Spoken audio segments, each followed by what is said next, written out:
have we got a show for you tonight. So I'm wasting no time. We're going to get this show started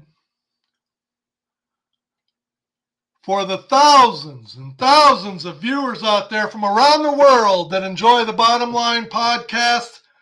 Let's get ready to rumble!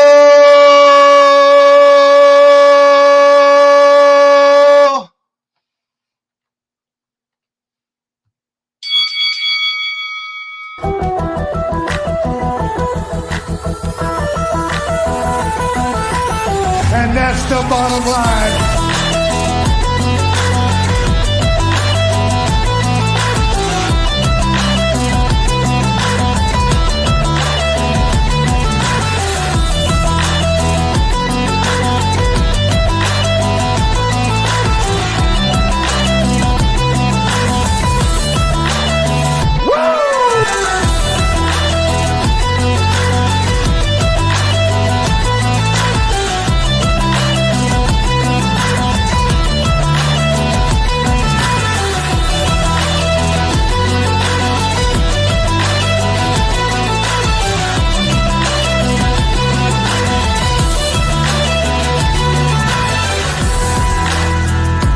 You want a war?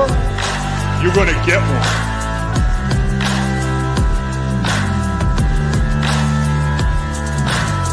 The cream will rise to the top, oh yeah.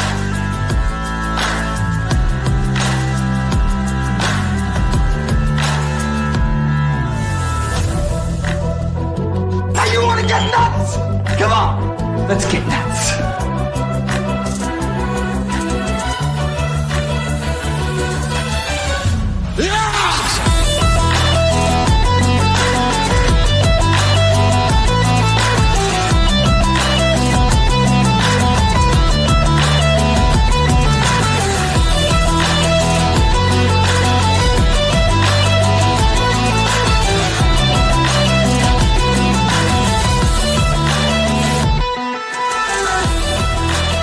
Hard work pays off. Dreams come true. Bad times don't last, but bad guys do.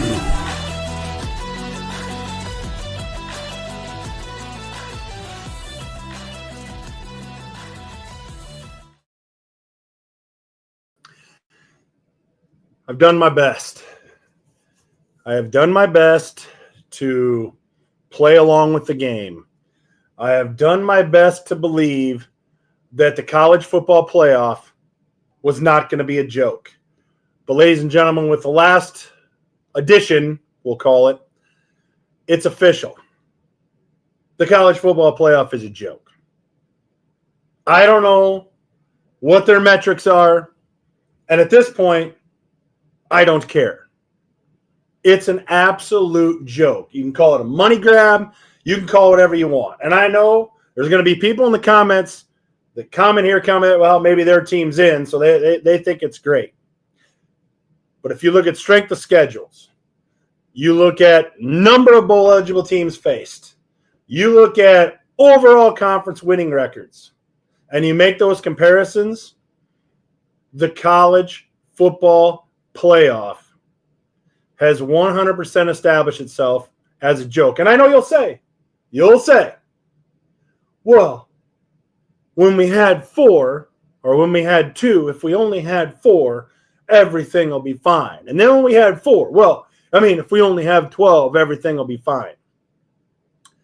That's assuming one thing. That's assuming that whoever those people are that sit around the table or they're on their Zoom or, I don't know, they're sipping their lattes are deciding on the college football playoff that they're going to be legit, that they're going to take into consideration the things that they should take into consideration, but they don't. I don't know where they get these things. I mean, I do. I know exactly where they get them, but I don't want to get into it yet because I'm not exactly sure where the rest of the Bottom Line crew falls in here, but I've gave them a warning, a shot over the bow. if you're going to make comments tonight, you better be ready. You better have some backup. Because tonight, when it comes to this crapola sandwich, we're going to have it on. So, let's see where this goes. Let me bring in Mr. Ed, who was backstage listening to my blood pressure rant. And then let's bring in from the frostier tundra of Iowa, Chad, who I'm sure completely disagrees with my statement. And at this point, I could just care less. But Ed, I'll start with you. You heard my opening rant. I'm going to turn the floor over to you. What say you? Who are you turning it over to? You. You're turning it over to Ed. All I got to say is you're probably going to hear me say a lot. Well, I shouldn't say. You'll probably hear me start a chant most of the night. Rudy, Rudy, Rudy. Because as far as I'm concerned, the college football committee has one job, and that's to rank the teams from the best to the worst, 1 through 25. As far as I'm concerned, if they're doing their job right, you draw the line under number 12, and we got our 12 teams. Let's go. Bracket them up and let's go. But that ain't the way this is going. I can see that we got it's a joke. It's going to be a politics. You got a Notre Dame team in there. That what is Notre Dame ranked now? Let's see. Notre Dame. Notre Dame is ranked number 6. Oh, Yeah. Number 6. They lost. Number 6. They lost to Northern Illinois, who Number right now 6. has a record of 6-5. They're 3-4 in the Mid-American Conference. Notre Dame lost to Northern Illinois 16-14 at home, mind you. And they're sitting in the number 6 hole. So we can go on and on. We can talk about more, but before we get into more of the teeth, I'll talk about one more thing while we're at it. The committee gets done making their picks last night. Then they go to their esteemed panel talking about all the criteria for making the playoffs. And what do they say about Indiana? Indiana's ranked, I believe, number 4 in the country right now. No, Indiana's number 5. Number 5. So Indiana's undefeated, but they haven't beaten anybody. So the committee the panel, the esteemed panel, comes to the decision that for Indiana to qualify for the playoffs, they don't necessarily have to go into Ohio State this weekend and win. They just got to look good. So, I mean, they can lose as long as they look good, they're in. So here they just got done bitching about Indiana's schedule is so bad and they don't deserve necessarily to even be in the playoffs. So now we're sitting there saying an undefeated team can make the playoffs just as long as they don't lose too bad, then they're in. So there's just a couple examples. Chad, I'll turn it over to you. What say you, Chad? Yeah. I say there are 2 more games left. I say that after that, there are conference championship games left. So I think a lot of this is going to work itself out. So I get that you guys are all worked up about this. It's the first year of 12 teams. And guess what? The first year of 2 teams, everybody was irritated and upset. The first year of 4 teams, you're never going to make everybody happy. It's just not going to happen. Are there politics involved? Yep, there's politics and everything, especially when you're talking about a multi-billion-dollar industry like college football, because it's not amateur, it's professional. Let's remember that this is professional sports, and when you have all these separate conferences, and all the conferences have different subtle rules as far as admission and things like that go. They all have their own referees, and until we get everybody under one umbrella, working under one set of rules, that's the way this goes. And guess what? And when that happens, there's going to be all kinds of people mad. People are going to be upset. So, I mean, I get it. You guys are upset. And I get that there are fans out there watching college football that are upset. But there are still 2 more games to go. And then there are conference championship games. So a lot of this is going to work itself out. If Indiana goes and gets just rolled by Ohio State, and then it ends up being they have to play Ohio State again in the Big Ten title game, and then they get rolled again, guess what? They won't be in. So I don't understand what you're worried about. They won't be in. So I think everybody needs to calm down. Pop a Quaalude and calm down. Well, here's the problem. It's not going to change, because you take a team like I see in the comments, John David, who I believe is a Notre Dame fan, if I'm not mistaken, the powerful Notre Dame school. We talk about how they even get there. Well, apparently, when it comes to the college football committee, they get there with the 73rd ranked strength of schedule. They don't have to play in a conference. They don't have to man up like every other football team in the SEC, Big 10, Big 12, ACC, and go through the grind of those types of things. They play the 73rd ranked strength of schedule, and they get in. And I'm not just going to bag on Notre Dame for not being in a conference and whatever. But if you look down, the biggest thing that irritated me was the fact that BYU was in the 5th spot over Boise State, because they have them ranked. Well, let's take a look at all the conferences. Okay. No. I want to say something here real quick. Everybody complains they're mostly in a conference. Notre Dame is mostly in the ACC. All their sports are played in the ACC, and they play 1, 2, 3, 4, 5. They play at least 5 games against ACC opponents. So they're mostly in a conference. Do they play conference? Yeah. Wait. Do they play Miami? Eric, scoot over to the side, would you? Oh, yeah, I'm the wrong way. Do they play Miami, Chad? You got the schedule pulled up there. Do they play Miami? No. Okay, Miami. We've got what? We've gone over this, Eric. They make these schedules 7 or 8 years in advance. That's fine. That's fine.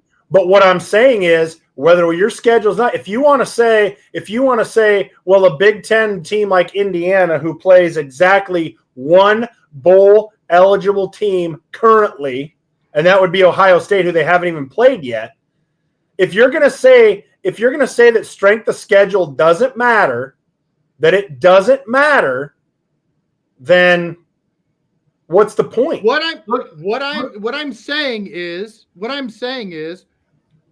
5 years ago, maybe this schedule right here was a top 20 schedule. And now 7 years later, it's 100 and something. Okay. Well, guess what? That's what I'm talking about. They all have to come under one roof. They're one set of rules. They need to quit making these schedules 7 or 8 years in advance. That's got to stop. If you want your strength of schedule to mean something, then that has got to stop. Well, you want to talk about it doesn't matter.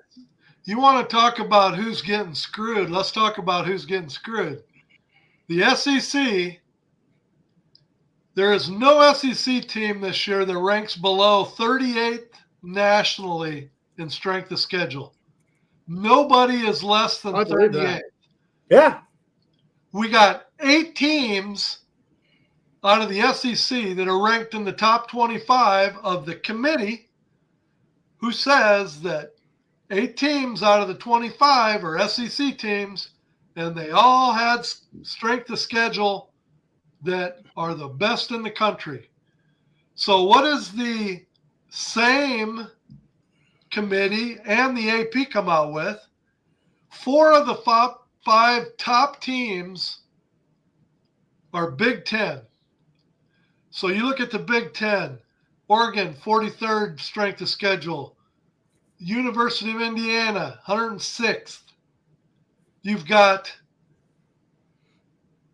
Penn State, 30th. Penn State, yeah. Well, Penn State at least got 35th, but you got Notre Dame, 82nd. Boise State, 76th. Miami, 54th. Miami has a loss, and they're still in the top 10 in the country with a 54th strength of schedule. So you tell me, so what does the SEC, what does the SEC have to show for this? I just don't understand. The SEC sits there and they beat on each other all year long. They all get their 2 losses. They're teetering on their 3rd loss that, as you guys say, should knock them out of the playoffs. I never said that. I never said that. But so what are they looking at? They're looking at the Big Ten, who teams like Indiana has played nobody Paper tiger. this whole year. Indiana is ranked in the top 5 in the country. And Eric, standing up you got for SEC. SEC? Now, it's not that SEC gets hosed, but then when they put the brackets together, they have all the SEC teams traveling north to play either Notre Dame or Big Ten schools in the cold. So they get hosed that way too. So it's like, what is the incentive to belong to a power conference and beat up on each other? You should just go ahead, be an independent like Notre Dame, play the School of Dentistry 9 times out of the 10 weeks. You get ranked in the top 10, you make the college playoffs. What is the incentive for SEC? If they watched the game last night, every SEC school had to be thinking it was a joke. No, I don't disagree with you. I mean, take the SEC out, for example. I mean, we know you would probably have a tougher college football playoff bracket if you took the top 12 SEC teams than if you took the top 12 Big Ten teams, the top 12 Big 12 teams, the top 12 ACC. We get that. I understand that. But I also look at it this way, and we've talked about this before. If you want to start comparing apples to apples, if you want to start letting the Big Ten teams dumb down their qualifications, if you want to start allowing the Big 12 teams to dumb down their qualifications, because it's not an even playing field all the way across, I don't want to hear the sob story about an SEC team with 3 losses deserving to be there. I don't. If they had to play on the same level as a Northwestern, do you think they look like the same football teams? I don't. It's facts. So I don't want to hear that a 3-loss SEC team deserves to be in there over a 1-loss Big Ten team or a 1-loss Big 12 team or a 1-loss ACC team. It must not be important. It must not be important to the Big Ten or the Big 12 or the Mountain West. It must not be important to them because they have every right in the world. They could move their standards down if they wanted to, and they choose not to. So that's on them. What you have to deal with is the rules in the pie that we are given here to all eat from. And there are some turds in it. And you either get over it and move on, or you drive yourself crazy and get your blood pressure up to where your kids got to take you because you're stroking out, Eric. And I got to take you. I'm stroking. This is a joke. Brad, are you going to bring some sanity to this discussion? Well, how am I being insane? One thing I will mention, and this is something I thought about for a couple of weeks. I'm like, look, being a diehard Bama fan, if we can win out And I told Marty, my buddy, 2 weeks ago, I said, I don't want to be in the SEC championship game because I'm telling you, what's the incentive to making it and then losing? Story comes out from On 3 Monday. Lane Kiffin did an interview. He said, man, some of the SEC coaches have talked. And, you know, we're all kind of leery and worried that, you know, what happens, we would rather have a week off to go to the playoff than end up in Atlanta in the SEC championship game. And what if you lose? Does that mean you're automatically eliminated? And that's my perspective on it. And, you know, from what I gather, if Alabama wins out, we will play the winner of Texas A&M in the SEC championship game. Now, if that's if Texas A&M beats Auburn and you know, if Texas keeps winning. So again, this whole system is broken from the inside out because I'm sorry, like Ed mentioned, and I said, I don't feel like Alabama deserves to be in the playoffs with 3 losses. But there again, with our strength of schedule and you know, when you get all the tiebreakers and we're a top 2 team, if we win out, and what happens if we lose on a last-second field goal or a fluke bad call? Does that mean we're automatically eliminated? So I don't know what the perfect answer is. I know that, fortunately, we're 2 or 3 weeks away from having to really worry about this. I think most of the time, especially with this amount of teams, I think it will all get sorted out eventually. Is it a good look today? No. You know, because I even mentioned when I saw the bracket come out yesterday, I wanted to hurry up and post it on the bottom line. And I got to looking at it. I said, this ain't right. So I went to another app. Then I went to another source. Then I went to another source. After 4 of them matched up, I finally had the guts to post it on our X and on Facebook and on Instagram because I would have, you could have held a gun to my head and I'd be like, hell no, Boise State's not getting a bye in week 1. Well, how, you know, I thought it was the major 4 teams, that the major 4 that won each major conference would get the 4 byes. I thought that was set in stone. So I can't really make sense of it. I mean, look, guys, I can remember 1992 when Alabama played Miami. You know, Florida State barely lost to Miami. They were ranked number 3 that year. There was no playoff. You were the best 2 teams. And then it goes to a 14 playoff. Then it goes to a 6. Now it's at a 12. There's no perfect system. There's really not. But now I will say this, watching Division II and Division III playoffs for years and watching the NFL playoffs, sometimes a bye is not always a blessing. If you're hot, you want to stay on the field. You don't want that extra because I've seen many a time. Look at Dallas last year. 12 win, and I know it's Dallas, so don't jump on me for that. Are you really trying to make a point with the Dallas Cowboys? They had a bye. You just blew your whole argument out of the water. Yeah, and Green Bay was hot, and they go in there and boat race them. I've seen it time and time again. I get everybody's perspective there. We go to a 16 team. It's still, there's going to be people bitching that we didn't get a bye, or why are we 17 when we should be number 15?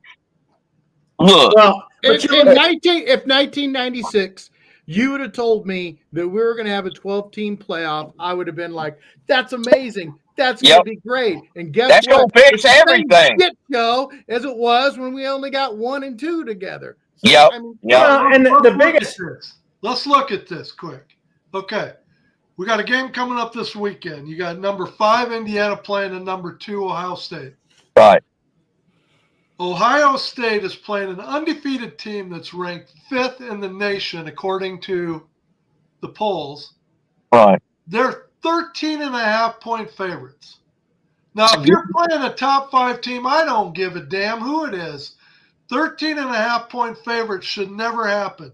Look over on the left-hand side, first round of the playoffs.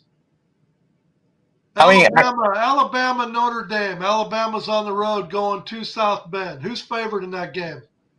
From what I gather, that would be a 2.5-point spread. Who? Supposedly Bama minus 2.5 going to South Bend. Okay, so you got one SEC team that evidently didn't rank as high. They're on the road going to another team's home field. They're going to be favorites. Okay. Number 11 Georgia goes to Penn State. Who's going to be favored in that game? Georgia. Okay, so there you go. There's fallacy number 2. That's bullshit. Ohio, you got Ole Miss, number 10 seed, going to Indiana. That is the only one that you could probably say, I don't know. Ole Miss will be favored. Ole Miss should be favored with the talent, but again, there you go. You got 3 SEC teams that you guys said, oh God, 2 lost teams, teetered on 3. They don't even belong in the playoffs potentially. They're going to go to the other team's home field in the first round of the playoffs. They're all going to be favored. And you got BYU, who supposedly could be the conference champion of the Big 12, the mighty conference champion, that's going to go in as a 12 seed. Colorado's going to win the Big 12. I think we've all decided that. But here's the numbers. Take the SEC out. This is what irritates me about the whole, especially the Boise State. The Big Ten, 50% of the teams currently are eligible for a bowl in the Big Ten. Right. Their overall conference winning percentage is 58%. Okay, 108-76. The Big 12, 50% of their teams are bowl eligible. 56% winning percentage. The ACC, 47% of their teams are bowl eligible with a 57% winning percentage. Yet they have Boise State in the 4-hole from the mighty Mountain West. 33% of the teams are bowl eligible, and the conference itself has a 47% winning percentage, below 500. And so when Ohio State goes in and boat races BYU that first round, and they go into Boise to play Boise State, who's a number 4 seed and got a bye, what do you think the point spread is on that game? No, so now you got a quote wild card team going in against one of the top 4 seeded teams that you know damn well is going to be double-digit favorites. Oh, yeah. Yeah. But I mean, think about Tennessee's perspective. The whole notion, you got Miami. Georgia beats Penn State. It goes into to play Miami, the number 3 seed. Georgia is a number 11, playing Miami as a 3 seed. You don't think Georgia ain't going to be double-digit favorites in that game? Yeah. So, I mean, this whole bracket system is a joke. You need to throw the whole thing out, and if you want a committee to rank the teams between 1 and 25, rank them as you see it, 1 to 25, draw the line under 12. Those 12 teams, those 12 best teams, get into the playoffs and quit all this Rudy crap, because all it's starting is we're going to sit down with our bowl of popcorn and our adult beverage, wanting to watch a good game, and half these games are going to get boat raced by halftime. I could go out and mow the yard, do whatever, because the game is going to be out of reach and it's not even going to be watchable. So what are we gaining here? What are we gaining? I saw Chris Baltimore comment a minute ago. He's a big Tennessee guy. I mean, Tennessee's got 2 losses as well. They beat Alabama. Both games they lost were road night games, one in Arkansas and one in Athens last week. They had the lead on Georgia at halftime. Now, Georgia came out in the second half and handled them. None of the calls went Tennessee's way. I'm not saying that ultimately affected the outcome of the game, but I felt like it would have been a nail biter if some of the calls were a little different. And, you know, Tennessee's on the outside looking in. Again, I feel like a lot of this will sort itself out. Sort itself out. You guys keep saying sort itself out. But the actual brackets, we're down to like 2 games left in the season, or 3 or whatever. But if you actually look at the schedule, there ain't a whole lot of meat left on the bone. What's going to change? What's going to a lot of the SEC teams are playing the Citadel and Mercer and those teams now. Other than the There's a few championships, which after this year they should abolish, because if they won't get rid of them. Just have a conference champion and let them say they were the champion. Who cares? Too much money. If they're going to make it to where it hurts a team getting in the college playoffs, well, they're going to make a rule that if you lose your conference championship, you can still make it in. Listen, well, first of all, number one. As far as those Southern teams have to come up north and play, I laugh and I think it's awesome. I don't care how unfair you think it is. For decades and decades, Nebraska went down to the Orange Bowl and played fucking Miami in their home field in the heat on January 1st. So I don't give two shits if they got to come up and play in the cold. Boo hoo. Number two, Ed, I'm the guy in the I'm looking for the swear jar. Hold on. Where's the swear jar? Who said that a 3-loss SEC team would get into the playoff and deserve it. So I don't know why you're saying I'm not being sane. You guys have done nothing but trash the SEC team, saying anybody who loses 3 games shouldn't be in the SEC, shouldn't be in the college football playoff. No, that was me. I've been saying that for the last month. That was it. That was me. There and try and weasel out of it now.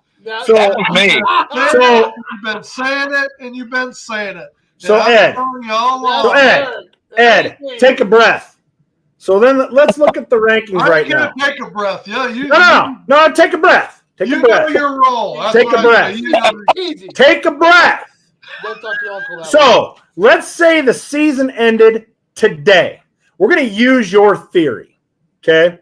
Season's over and we're setting that college bracket. It's ready to go. And I'm not one of your sons. So. But we're going to take your theory. So right now, you're telling me, give me the top 5 ranked teams in the country right now. Oregon, Ohio State, Texas, Penn State, Indiana. Okay. I'll put it up. Okay, fine. Put it up.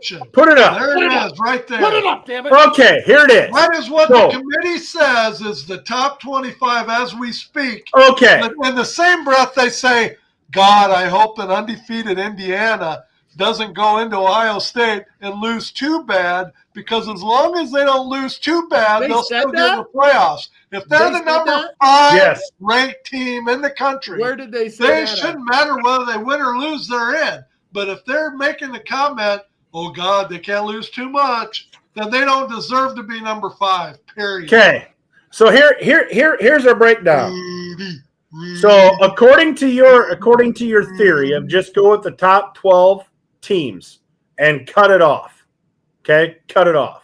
No, because again, whoa, I'm contending that this top 25 is bogus too. This top 25 doesn't deserve to have the line drawn underneath, because if it did, Boise State wouldn't be in there for damn sure. Okay, Ed, you give your top 12. You tell him your top 12. Give us your top 12 right now. Who's number 1? Come on. Who's number 1?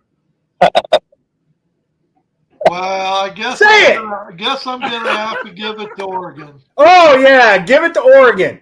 Really, the only team that Oregon's really played this year was who? Would you let him finish? We want to get done before midnight. So would you let the man finish? You're right. I'll just write these down. I'll even mute it so I can just write these down as you go through. Thank you. Instead of ranking them. No, I want you. No. Listen to me. Shut up and listen to me. Instead of ranking them 1 through 12, which really doesn't matter, the top 12. I don't care what order you want to put them in. I'll give you the top 12. How about that? Does matter. Okay, yeah. No, I'll give you the top 12, and I'll even match them up. I don't care. No, I want 1 to 12 so we can match them up using the bracket. Give me your 1 through 12. You got Oregon. Give me number 2. Yeah, it's taking 5 minutes to get one out of you. Yeah. We don't have enough show for you to do top 12. Shut the hell up. If you guys would just shut up, I could give you the numbers. Jesus Christ. Eric, I thought you were going to mute yourself. Oh, my God. Let's see. We need some background music. Number 1, let's put Georgia. Let's put Georgia up to about number. Let's put them at 5, because even though they have 2 losses, I think they had their strength of schedule. I think was probably number 1 in the country. Okay, you got 1 and 5. Okay, so let's put winning and losing means something. So Alabama beat Georgia, so put Alabama at 4. I thought this was easy. I mean, he acted like he knew it, like it was just Yeah, like he boom, boom, boom. made it sound like it was so easy. No, I'll give Just you the top work- 12. work. I don't care. Put them in any order. I don't care. No, I want an order. Match up Order's you want to. important. I don't Order's care. important, dude. We've established the order's important. Was anybody checking the chat? If Texas A&M is going to be in the SEC Conference Championship game, then by God, they're in the top 12 in the country. So they shouldn't be at number 15. So put Texas A&M. Let's put them at 8. What the hell?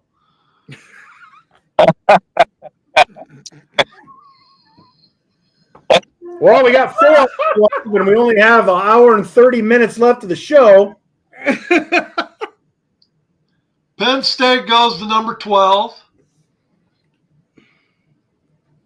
Well, take that back. Jeez. Put Indiana at 12. Put Penn State at 11.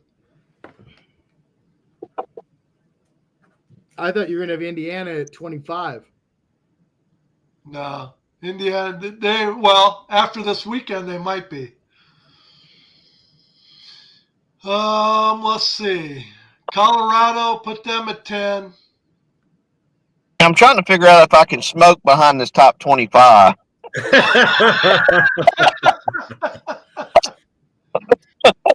Hold on. Only 5 more. So did I rank Ohio State? Not yet. Nope. Or Texas. Put leave Ohio State at 2. We'll leave them at 2.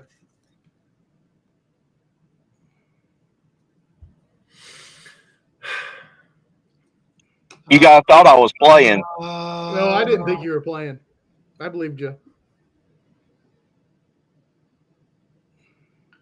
Let's see. Who do I not have in there yet?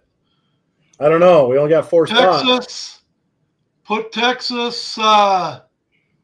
They go below Alabama and Georgia. So you want them in 6? Well, I actually move them all up one and put Texas at. Would that be 5? Yeah. So you put Alabama 3, Georgia 4, Texas 5. 6, What open 7, spot and 9. do I have yet? 6, 7, and 9. 6, 7, and 9. So I'm almost there. What are you guys bitching about? I mean, Put Eric, you should make it your own on the side. Jesus, I'd be done already. Even Well, Todd's like, good Lord. I agree, Todd. I put Colorado in there. Did I already? Yeah, at 10 still. But slide Indiana and Penn State. Move them up 1. Slide in. Put Clemson in there at the bottom.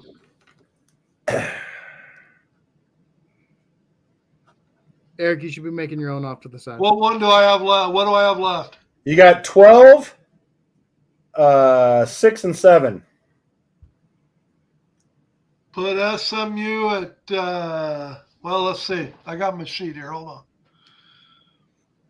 What?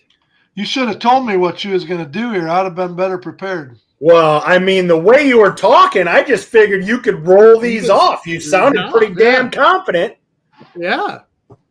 I can agree with Eric on this. Sheepers. Although Eric's talked the same way, so he should have made his own top 12 by now. I don't care. What was it? What, 12? What do we got Yeah, left? 6, 7, and 12. 6, 7, and 12. Slide the bottom ones up to 6 and 7 because all the rest that I put in are going to be at the bottom. So you want A&M at 6? Yep. Slide them all up. Throw in. I don't care. Put in. I already got Colorado in there, right? Yep. Clemson's in there. Texas A&M's in there.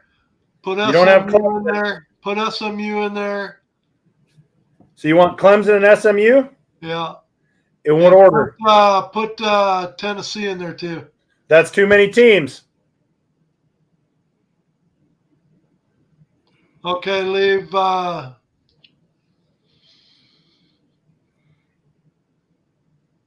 Who is SMU play? I don't Oh, care. we're going to get to that. Take SMU out. Okay, so you want Clemson at 11 and what? Start at number 1. Tell me what I got.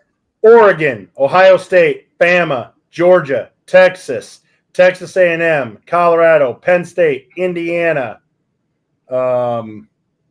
Clemson, and you got 11 and 12 to go. He said something about Tennessee. Tennessee? Yeah, put Tennessee Miami? at 12. Tennessee's at 12. And then I need to slide someone in at 11. Yep.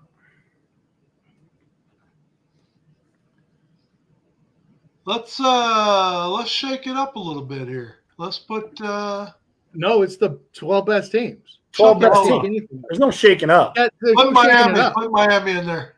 Okay, so Miami at 11. Okay, so let's take a look at Ed's matchups here. Let's get that off the screen because he's big, and I got to bring Brett back in here. Let's get that off the screen. Okay, according to Ed's matchups, Oregon, Ohio State, Bama, and Georgia all get the byes. So we're looking at Texas and Tennessee, A&M and Miami, Colorado and Clemson, and then Penn State and Indiana. That would actually be good for Indiana because they would play their first bowl eligible. So you guys tell me, I took what, 30 seconds to put this together? Oh my God! Here, let me give you. I took 30 seconds to put this together. My matchups, I guarantee you, would be get your popcorn ready. The first round, Okay. 50 times better than what they have the matchups right now. You host all the TC teams again. Yes, and Again. and here's the deal. Here's the deal, Ed. You're looking for matchups. Okay, you're looking for matchups and games that are going to be 3-point spreads. You know what? In that first round, you could find them out of any conference. You could match up Clemson and BYU. Think that'd be a good game. But according to you, Clemson and BYU are not. Well, Clemson's the 10th team in your ranking. Okay, but let's take a look at your ranking. You know why BYU's not getting in there? I didn't put them in there, did I? Nope.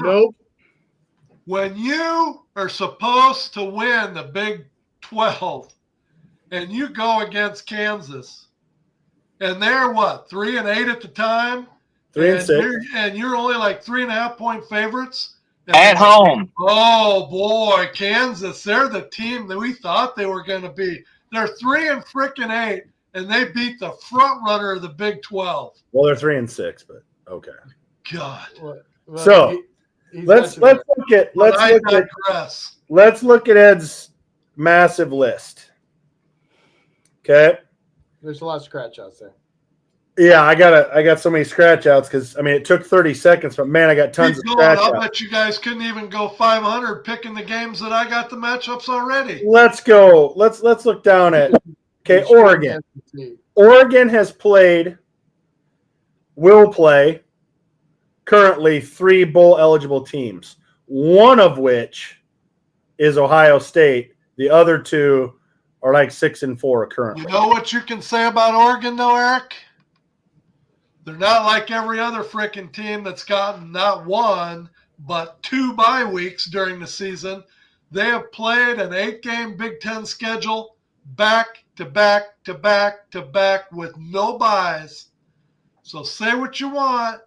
So you're saying because they're playing a mighty Big Ten schedule Ask Nebraska how the Big Ten schedule went when they come to town. Oh my God! Listen, here I'll give you around for years. I'll give you the numbers again. National champions for like 3 I'll or 4 give you. years. I'll give you the numbers. Listen, you make way more sense. You make way more sense when you're championing the SEC, but when you start championing the Big Ten, like they're right there, and it's such just an unbelievable schedule. That's where. I don't know. You must be taking that. I don't know. Whatever you're taking. Don't rain on my parade. So the mighty Big Brett the mighty Big Ten schedule is 50% bowl eligible. out of their 18 teams. 50%. Okay. Oregon, in that mighty Big Ten schedule, that mighty Big Ten schedule that Oregon plays, you know, 2 of the 3 bowl eligible teams, you know who they were? Ohio State, I give them that, and they beat them. The other one's Boise State. It's not even a Big Ten team. So of that mighty Big Ten schedule they played one other bowl eligible team. One. You look at Indiana. They're 10-0.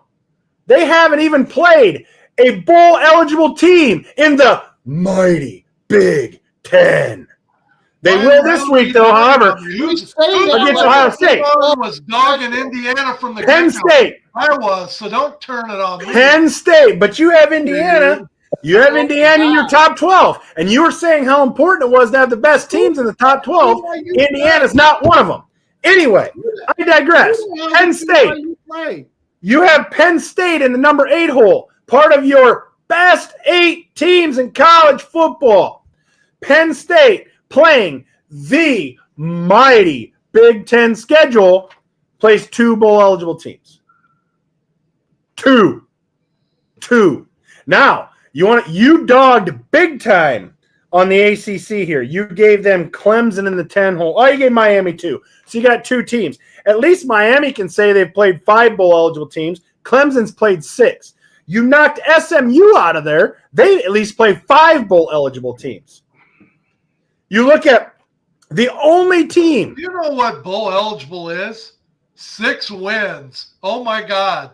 But listen, by the time most teams get out of their preseason schedule, they're 3-0 and 4-0 because they played the Citadel.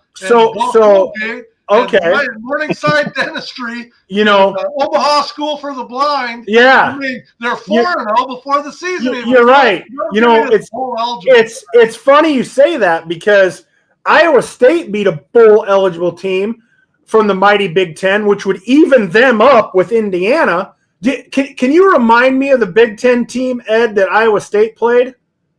That's bowl eligible that they beat in their weak-ass Citadel School of Dentistry schedule. Do you remember that team? Can you inform all of us? Bull crap. I mean, who was it? It probably had something to do with referees, I'm sure. Who was it? It was Iowa. It was Iowa. All right? So don't give me this mighty Big Ten bull crap. Okay? Anyway. I love you, man, but you have to quit touting the Big 12. I didn't tout the Big 12 one time there. I showed. It heavily. No.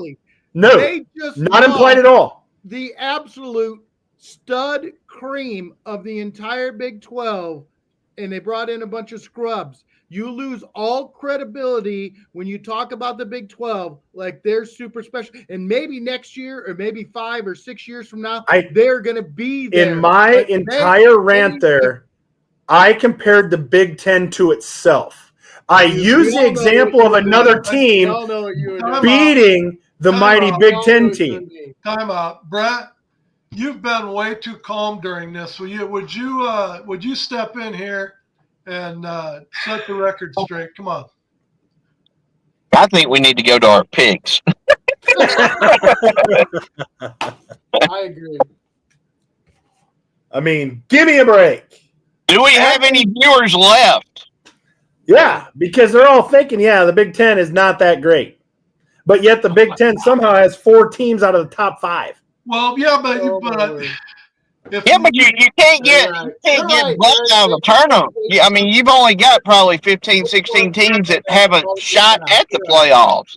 You can't create teams. There's only so many teams that really have a argument to making it to the playoffs. All right. But in Ed's argument, do you really think that Indiana and Penn State are the best 12 teams?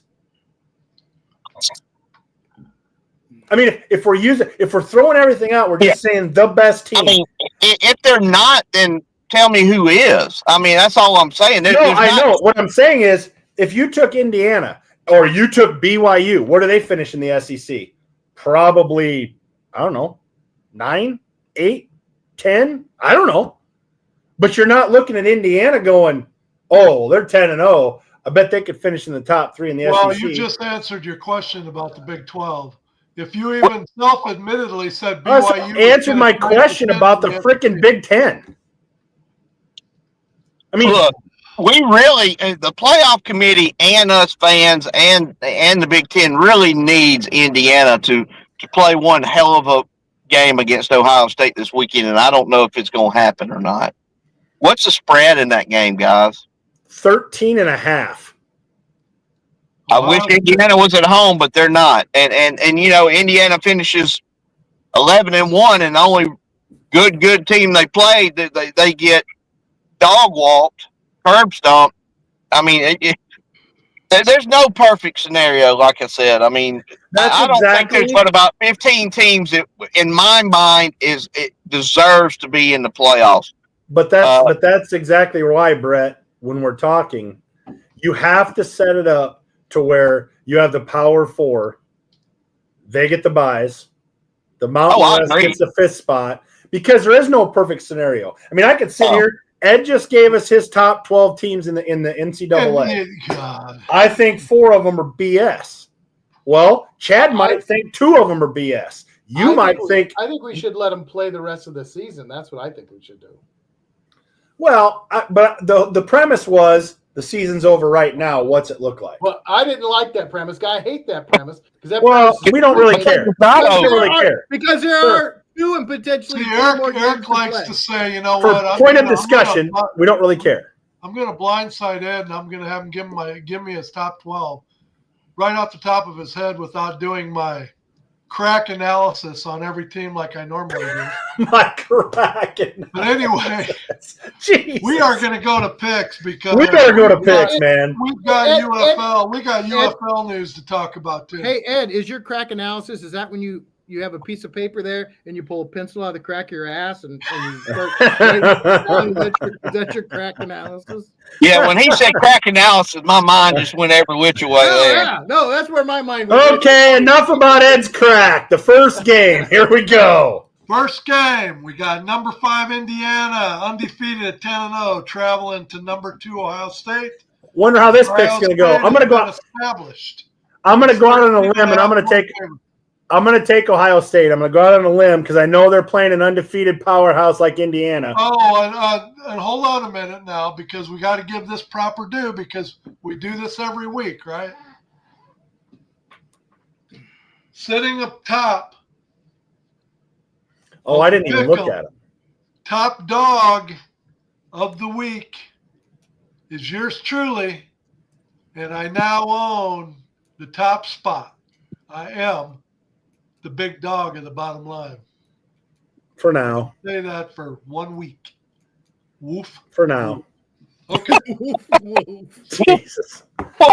Anyway, I've already made my pick. I'm going to go with Ohio State. I'm going to go out on a limb here. I'm picking Ohio State as well. The Buckeyes. Let's just move on to the next pick. I'll take Indiana. For real? Yep. Okay. Thanks for the game. Yeah. Speaking of crack. Number 9, Ole Miss, 10.5-point favorites at 8-2, traveling to Florida, who is 5-5, but playing like the Florida team that everybody thought they could be. Just as a reminder, just as a reminder, real quick before we move on. Nebraska also took Indiana, Chad. And almost beat Ohio State. And Indiana crushed Nebraska.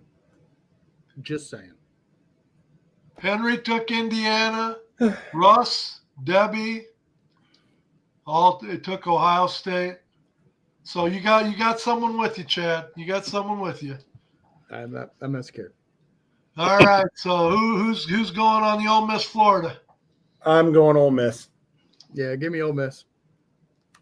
You know, I said what I called the Ole Miss Georgia game, but this is also a game that Lane typically loses.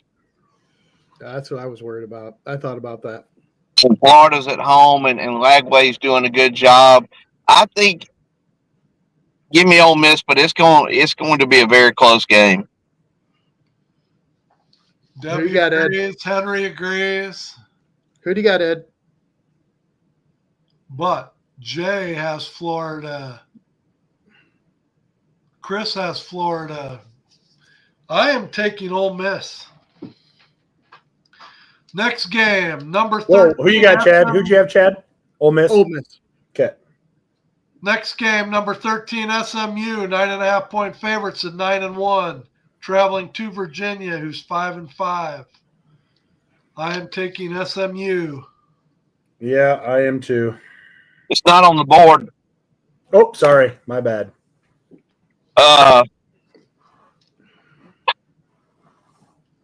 SMU's got they've got a legit quarterback. It's SMU, but I don't know if they cover either. Give me the ponies. Pony excess. That was a great 30 for 30. It looks like a clean sweep for SMU. Jeez, we got a big list. Todd, Henry, John, Mike, Debbie, Russell.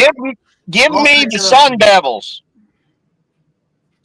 You're just coming right out, huh, Brett? Get to the next game. Yeah. It's up Number there. 14, BYU at 9-1, traveling to Arizona State. Number 20, who's ranked number 21, 3-point favorites at 8-2. Give me the Sun Devils too. Yeah, that little running back for the Sun Devils is going to run for $150 against BYU. I got Arizona State as well. What about you, Eric? I'm taking BYU. BYU. Eric's going out on a limb. Russell agrees with Eric. Henry agrees with Eric. Debbie agrees with Eric. So Eric's not. He's on a bigger limb. Okay, number 16, Colorado at 8-2 as 2.5-point favorites, traveling to Kansas, who's one of those up and coming Big 12 teams that's wreaking havoc down the stretch. I am taking Colorado. I want to take Kansas just because I want them to win, but I got to take Colorado. Give me Brett? Buffaloes. Brett? Colorado. Next Okay. one. Army, Next Notre game. Dame. Next game, we got John's favorite team. Army. John might have been one of our sane viewers and left before we got to the picks. No, he's still here. He's still picking. He's still picking. Number 19 Army at 9-0 is traveling to number 6 Notre Dame, playing on the same field that they lost to Northern Illinois. They are 9-1. Man, here's another tough one.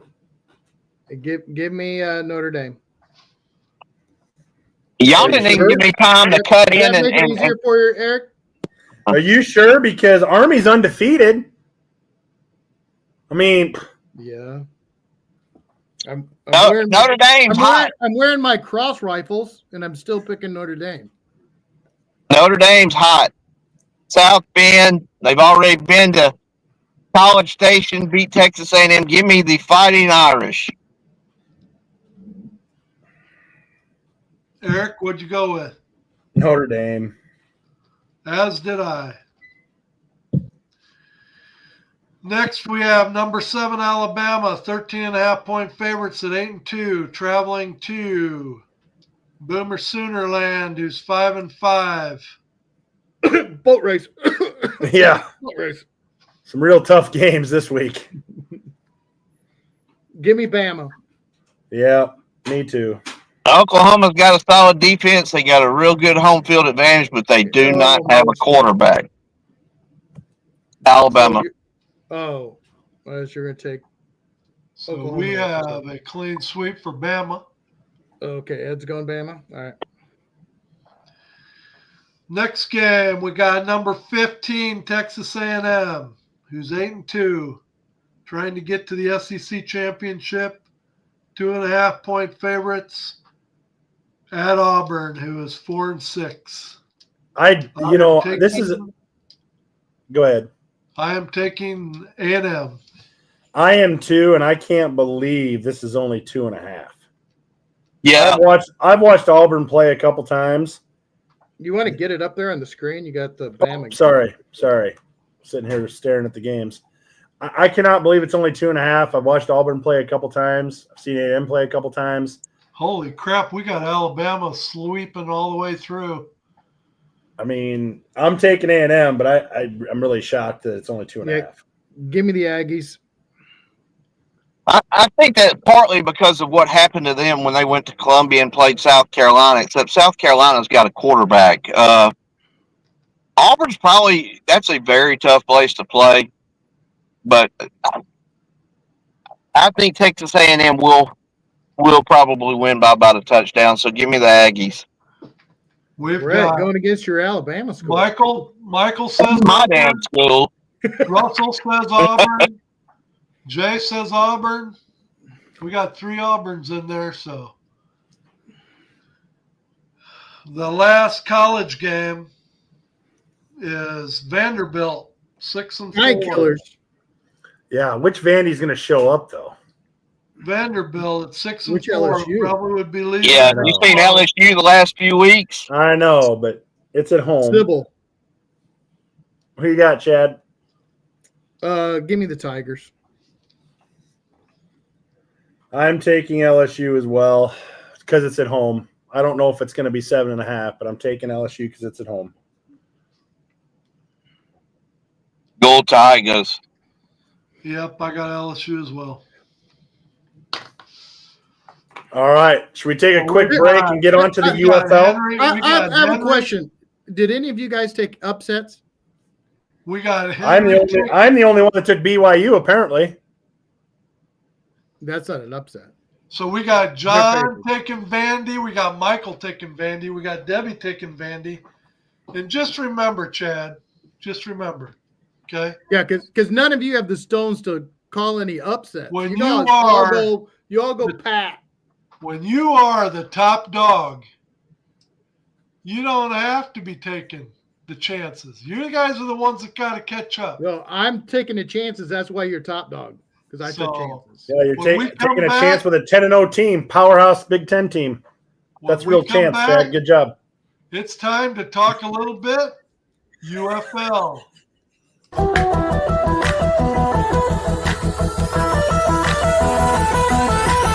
And that's the bottom line.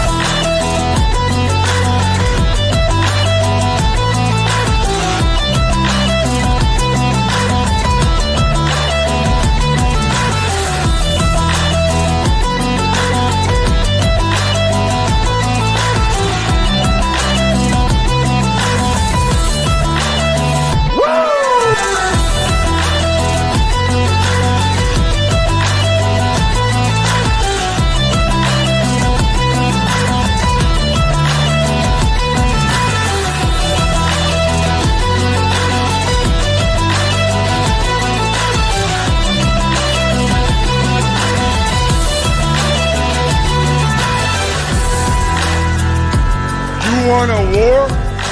You're going to get one.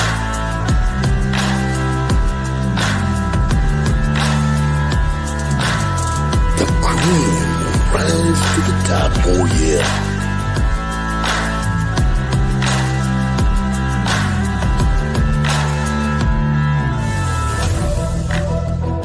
Now you want to get nuts? Come on, let's get nuts.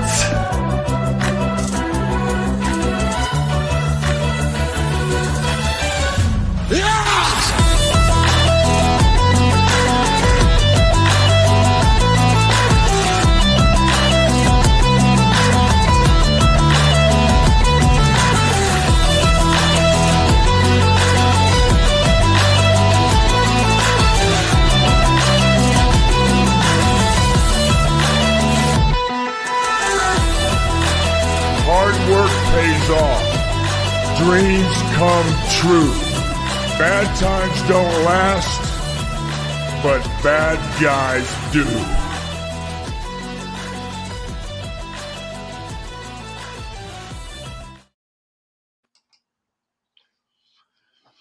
All right. It is time for our UFL segment. And we do have some UFL news to talk about in the first little segment. Say it ain't so, AJ. Brett, why don't you fill us in, and then we'll have a little discussion about what you fill us in on. Well, you notice I'm wearing a Battlehawks hat and a DC Defenders jersey tonight. Wow. Where do we start? So, guess it was Monday when it came out that St. Louis released AJ, or maybe it was Friday. I can't remember. My days are running together. Last week. Yeah. Last week. And they posted something on their social media. It had leaked out with a local St. Louis broadcaster that it was going to happen. Hour later, it made official on the St. Louis Battlehawks page. And then AJ posted something on his Instagram, basically, wow, I didn't know my phone wasn't working, yada, yada, yada. I want to thank the city of St. Louis and the fans. And so he goes on a podcast Monday, which he's been on there numerous times. And I shared it to the Bottom Line page. There's 2 or 3 different segments I shared. Basically, here's what we keep hearing. Eventually, we might find out, there's A side, a B side, and then what actually happened. At the end of last season, AJ got hurt in Birmingham, and he sat out the following week. Well, he really needed surgery, supposedly, and reportedly, from what AJ says, Beck wanted him to push through, and he pushed through. They got to the playoffs, and by the playoff game, he was just on one leg and just could not do it. So his understanding was he was going to have surgery and come back next season, this upcoming season. Now this is what AJ said. Well, he gets a phone call from Beck that Beck is, decided that they're going to go in a different direction, and they're going to trade AJ. And AJ says, "No, I don't want to be traded because I know you'll get a couple good players from whatever team you trade me from, and I don't want to hurt them, so just release me." And supposedly AJ had been talking with a couple coaches from other teams under the table. Beck confronts him with this, threatens to go to the league, and accused him of tampering. And AJ says, verbatim, it got rather heated over the phone. And then finally at the end, Beck is like, "Okay, AJ, we'll let you go, but beforehand, we'll let you know. We'll make a post together and make the announcement." Well, AJ never heard anything else about it, and then that post comes across. Like I said, within an hour of maybe the St. Louis reporter releasing it, and now AJ has posted. He unfollowed all the Becks on Instagram.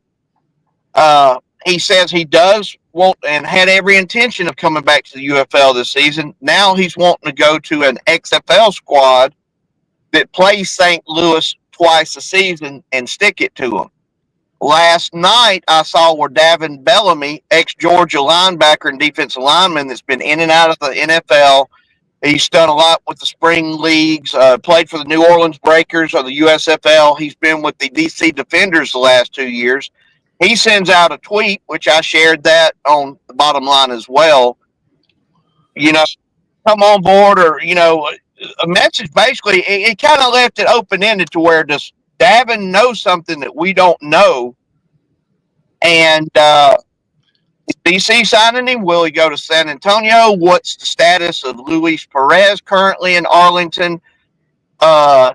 I've seen where Bill Alexander and a lot of Memphis folks is unhappy. They want him to come to Memphis. Of course, the Birmingham folks, that's an hour from me. AJ's from Mobile. We would love to have him come home. It would help attendance. Look, you can. I don't know who's right and wrong in this situation, but it doesn't look good either way. And I'll say this: I like Beck. St. Louis has got a hell of a roster. They've got the biggest and best fan base in the UFL. But I still can't wrap my head around the fact, and everybody seems to agree to this one point, And the point is that Anthony Beck and St. Louis decided to go in a different direction. That nobody has AJ and St. Louis and the reporters pretty much has verified that. Well, who St. Louis doesn't have any quarterback signed right now. So do they have somebody waiting in the wings we don't know about? Why are you going in a different direction from AJ if he's 100% and healed? And statistically, he was, one of not the best quarterbacks in the league the last 2 years. Why would you be going in a different direction? So there's just a lot that's not adding up. But that's kind of where we're at with the situation. I also saw a player, Mark Thompson, ex Houston Roughneck, last night mention on X make spring football great again, and he had a Houston Gamblers hat on.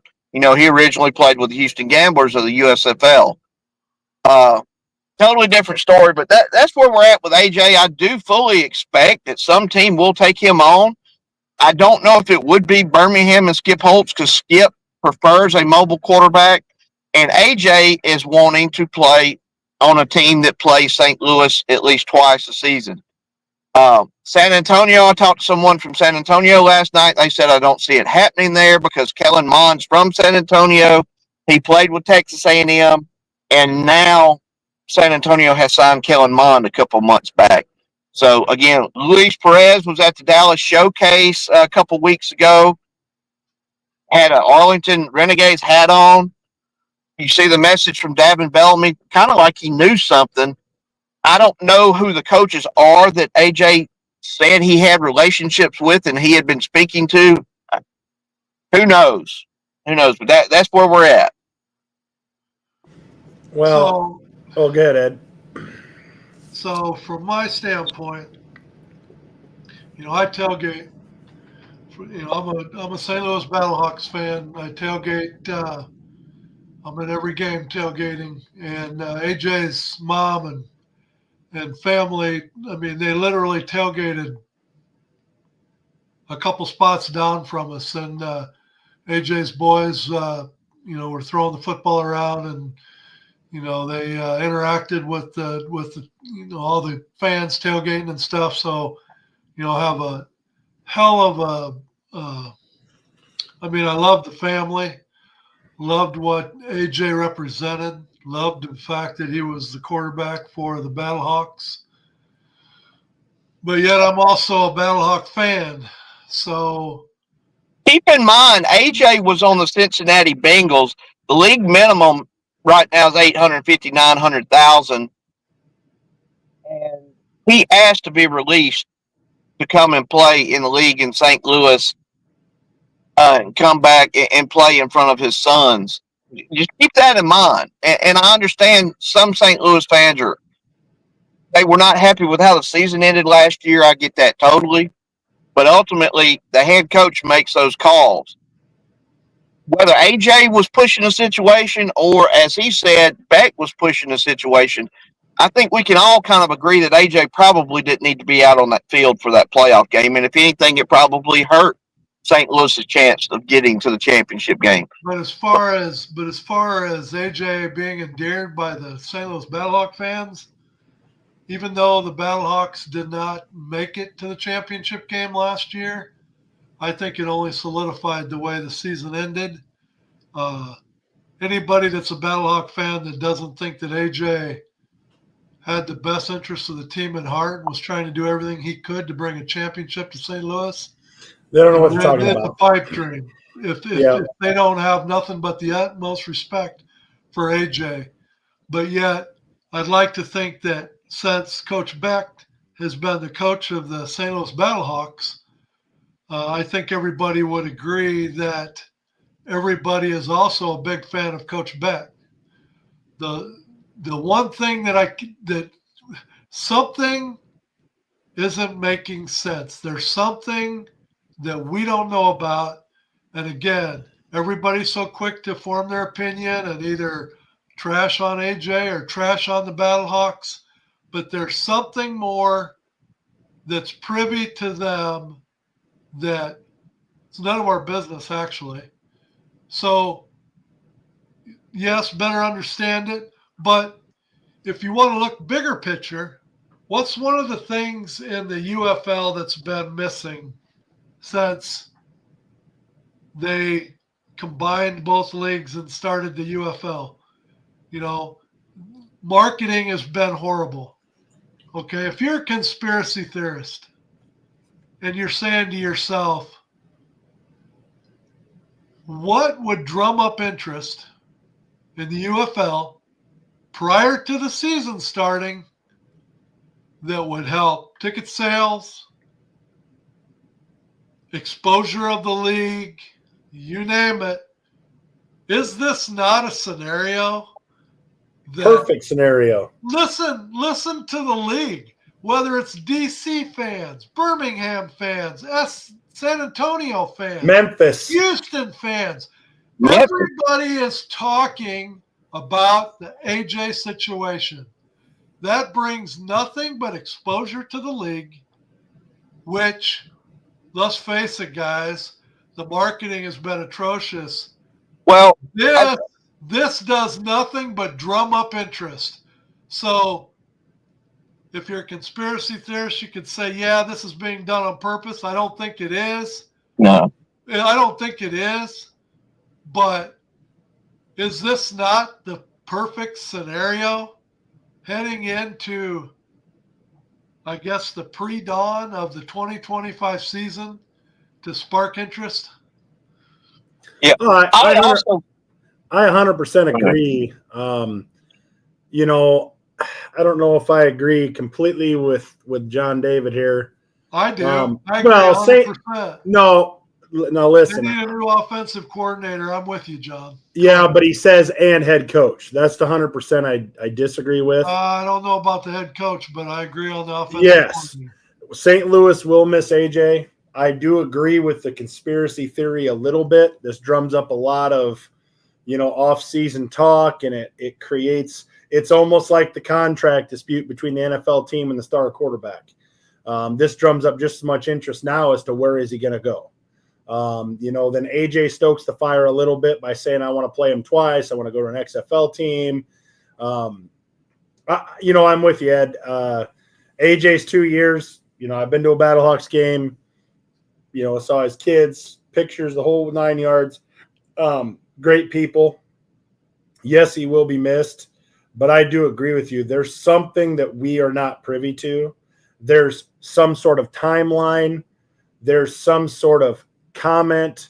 There's some sort of conversation that we are not privy to that sets something off. Yeah, something stoked. Yes, stoked a fire. Something stoked the process of this whole thing. Yes, and we'll never be privy to it. And then in a natural situation, you have the one side saying it wasn't me, it was them. The other side saying it wasn't us. It was, I get that. I'm just going to take it for what it is. AJ was great for St. Louis. AJ was great for the NFL or the UFL. He's going to be great for whatever team he goes to. But, and John David says this, how many St. Louis fans will not renew their tickets if this team has a losing record? St. Louis is hungry for football, man. The unfortunate thing is, and St. Louis has been just fine the last 2 years, but fortunately or unfortunately for the UFL or for the Battlehawks, when we talk about the marketing, and Russell mentions the marketing is everything, St. Louis is not that scenario. Well, St. Louis is always going to haul the water for the Battlehawks and the UFL. Right. It's the other teams that are not necessarily doing that. And that's where the issue is. St. Louis and the UFL is kind of like the Cubs were for a long time in the MLB. Cubs are 60 and 80, and Wrigley Field is packed to the hilt, and the bleachers are all drunk and having a good time. That's kind of how I see the Battlehawks in the UFL. They're gonna put 30,000 plus in that stadium no matter what. It's they've got a very good roster. They've signed a lot of good players. They need to find them a quarterback, but I don't think you're going to see St. Louis with a losing record. And on the marketing, I went to the Fall Fest Stallions Fall Festival last Thursday, and I talked with Moose quite a bit, and I talked with Skip quite a bit, and they acknowledge, there was no marketing last year. Everything was extremely rushed. I've already seen all the ticket guys. You're not going to have 2 or 3 ticket guys. You're going to have ticket people in every city. Corey's handling Birmingham. I can't remember who's handling Memphis. They've already got people hired that they're fixing to put in place in all the cities. They're going to have at least 2 to 3 sets of boots on the ground in each city, which is what XFL 2020 did. So I understand our complaint on the marketing, but we are 4.5 months from kickoff, and here we are. We're talking about the league because there's some exciting stuff coming on. Right. Also, we found out this week, real quick, that they have an allocation system that it was reported by James Larson Monday that there's 8 different USFL team or UFL teams. Excuse me. Of course, there's 32 NFL teams. Those teams are getting to pick from 4 separate teams. Like the Michigan Panthers get the first shot at any players that are released in the NFC North. I can't remember the breakdown of that. I don't know if we've got it loaded up, but We don't. So or maybe, this goes through December 1st, and supposedly it's going to go on to 2025 and beyond. That's very exciting news to me. Gives each UFL team has certain teams they can pluck from. I think Birmingham is the Falcons, the Rams, maybe the 49ers, but I do know the Panthers is all the NFC North teams. So that's a pretty neat deal, and I'm kind of surprised that the league didn't make that known. Why James Larson had to report it when this supposedly started July 1st. Right. So there's a lot of neat, exciting things going on with the league, and you're going to see a lot of momentum starting around mid-December when the schedule is released, and then we'll have plenty of time to build ticket sales between then and March 28th. Right. Now, I've heard other shows talking about this situation, and I've even heard some say that with AJ not in St. Louis, that St. Louis's attendance is going to go down. I don't agree with that at all. I don't think so. St. Louis Battlehawk fans are Battlehawk fans no matter who the quarterback is. Now, was everybody a big AJ fan? Yes, they were. But don't think for 1 second that if he goes to another team, if they haven't already put the schedule together, the very first opening night of the week of the season, Friday night, St. Louis home game, whatever team has AJ McCarron comes to St. Louis for the opening of the season, Friday night game in the Dome. You can only imagine what kind of attendance. I guarantee you we break another attendance record.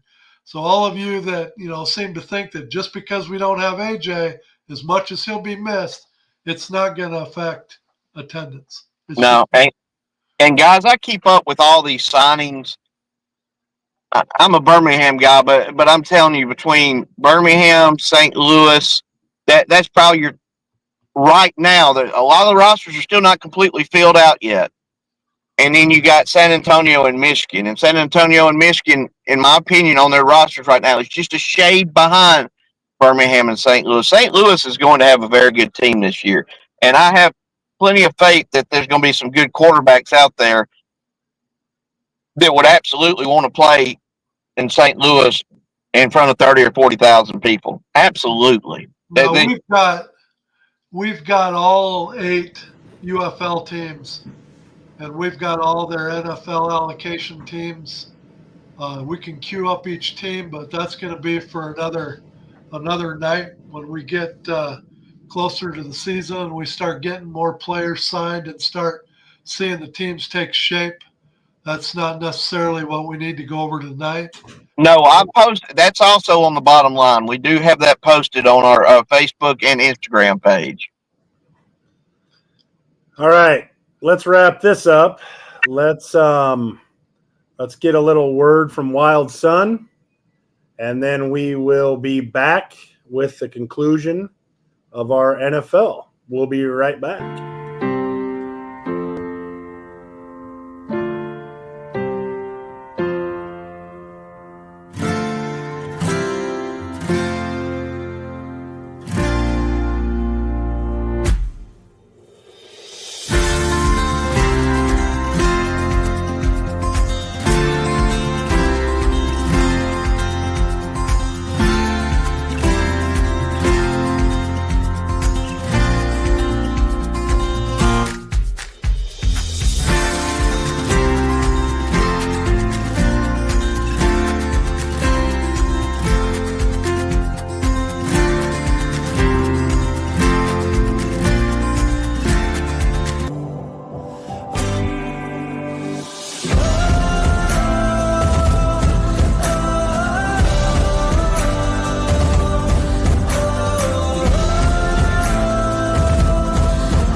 Before we go on, Eric, I just want to comment on one thing. Yep. John makes a comment.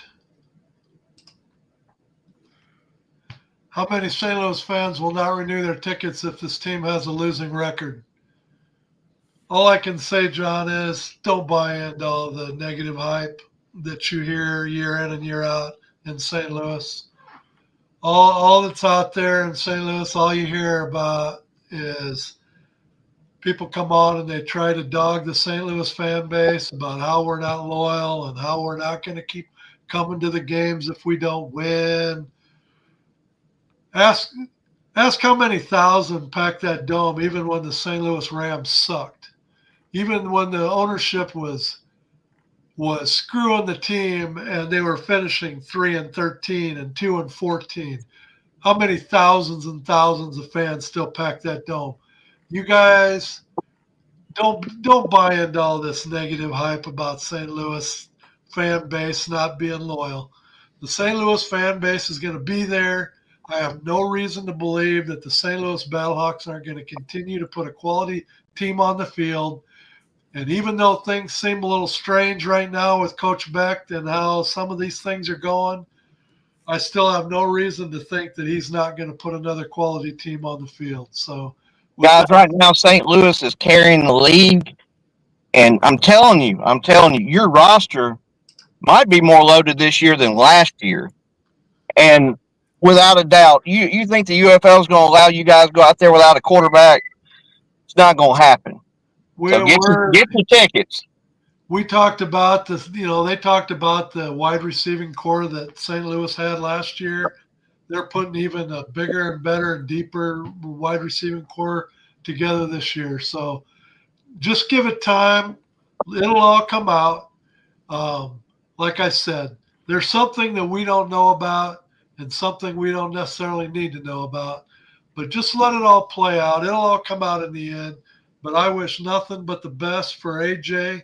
I hope he hits the ground running, and best of luck to him wherever he ends up. But let's just see. But like I said, marketing, this doesn't do anything but help the league with exposure and heighten the interest. And we'll see where it goes. But I know that there's fans out there that are getting frustrated that the schedule's not out yet. You have two teams in the league that their stadium, the priority of their stadium goes to soccer. Soccer doesn't have to finalize their schedules till, I think, December 15th. Yep. So the UFL cannot release their schedule until the soccer releases their schedule. I've heard the schedule's made, but they cannot release it till after December 15th. They just cannot. I know everybody wants to buy those Christmas presents and all that good stuff, but the schedule will be out late December in plenty of time. But just get ready. The 2025 season of the UFL is going to be a good one.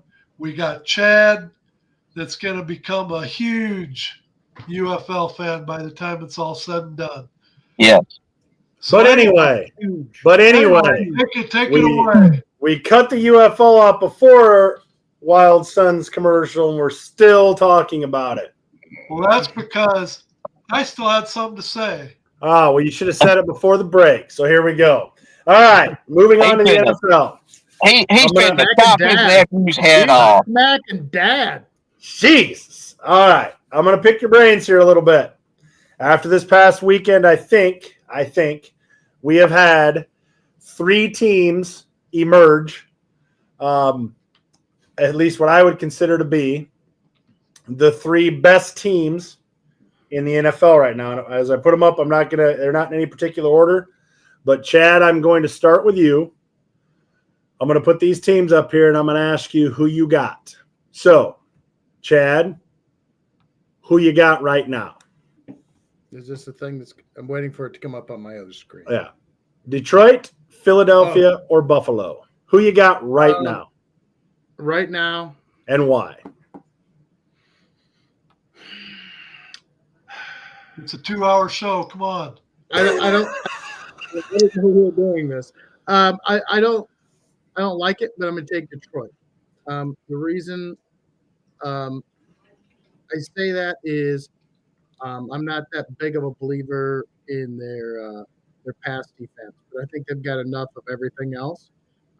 Philly, I want to say Philly, but I can't because I'm not a believer in the coach.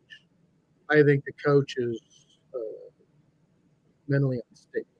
Well, we had him on the hot seat at the beginning of the year, so I mean, the fact that he's sitting where he's at is not a bad deal. No. It is amazing, but I credit that to Saquon Barkley, the offensive line, and Jalen Hurts all dragging this team, and the great job the GM did of fixing that defensive backfield.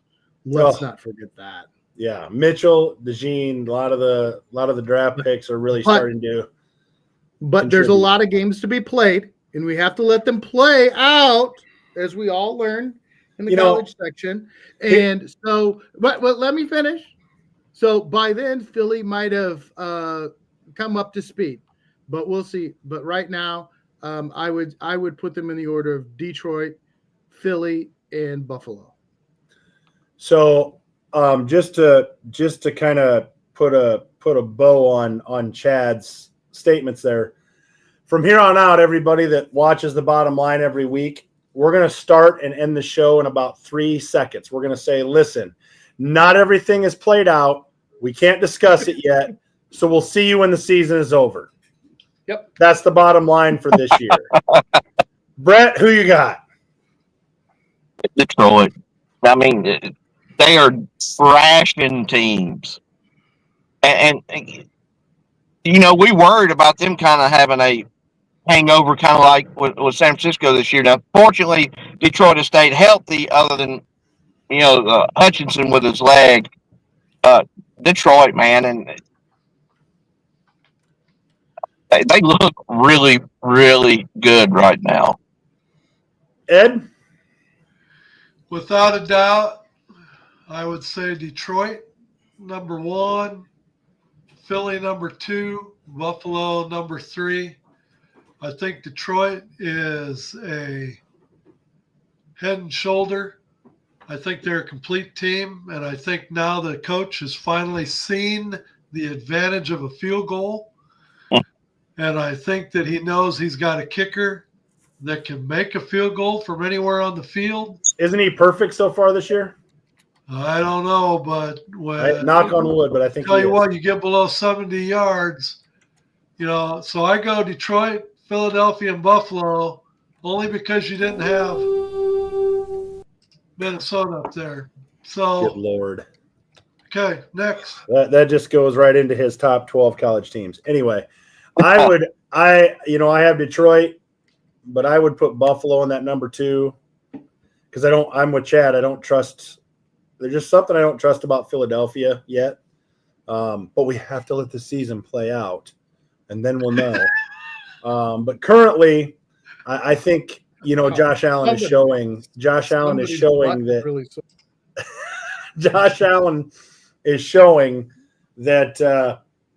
I think with the lack, Amari Cooper showing up has been good. But I think with the lack of the star-studded receiving core and things like that, I think it's really brought something out in Josh Allen. So, again, as Chad says, time will tell. Chad, you're pissing me off. We took down the mighty Chiefs. Jay, listen, I am a huge believer. My response to him up. I am a huge believer in Buffalo. In fact, I know the suffering that Buffalo has had. Jim Kelly, 4 in a row. Whatever. Oh, it brought me so many laughs back in the day. I'm telling you, I got to eat a little crow because I was. Ed, you got to put my response to Jay up on the chat there. Tell you what, I was one of those. Let's see. I'll get it up there. Beginning of the season that wasn't real impressed with Buffalo until and tell you what, they proved me wrong. So. Chad, I will agree with your statement there because, I mean, listen, Kansas City, they were on. I get it, they were 9-0, but they were a life support 9-0. That defense is carrying them. I mean, carrying them. They do And not. Kareem Hunt.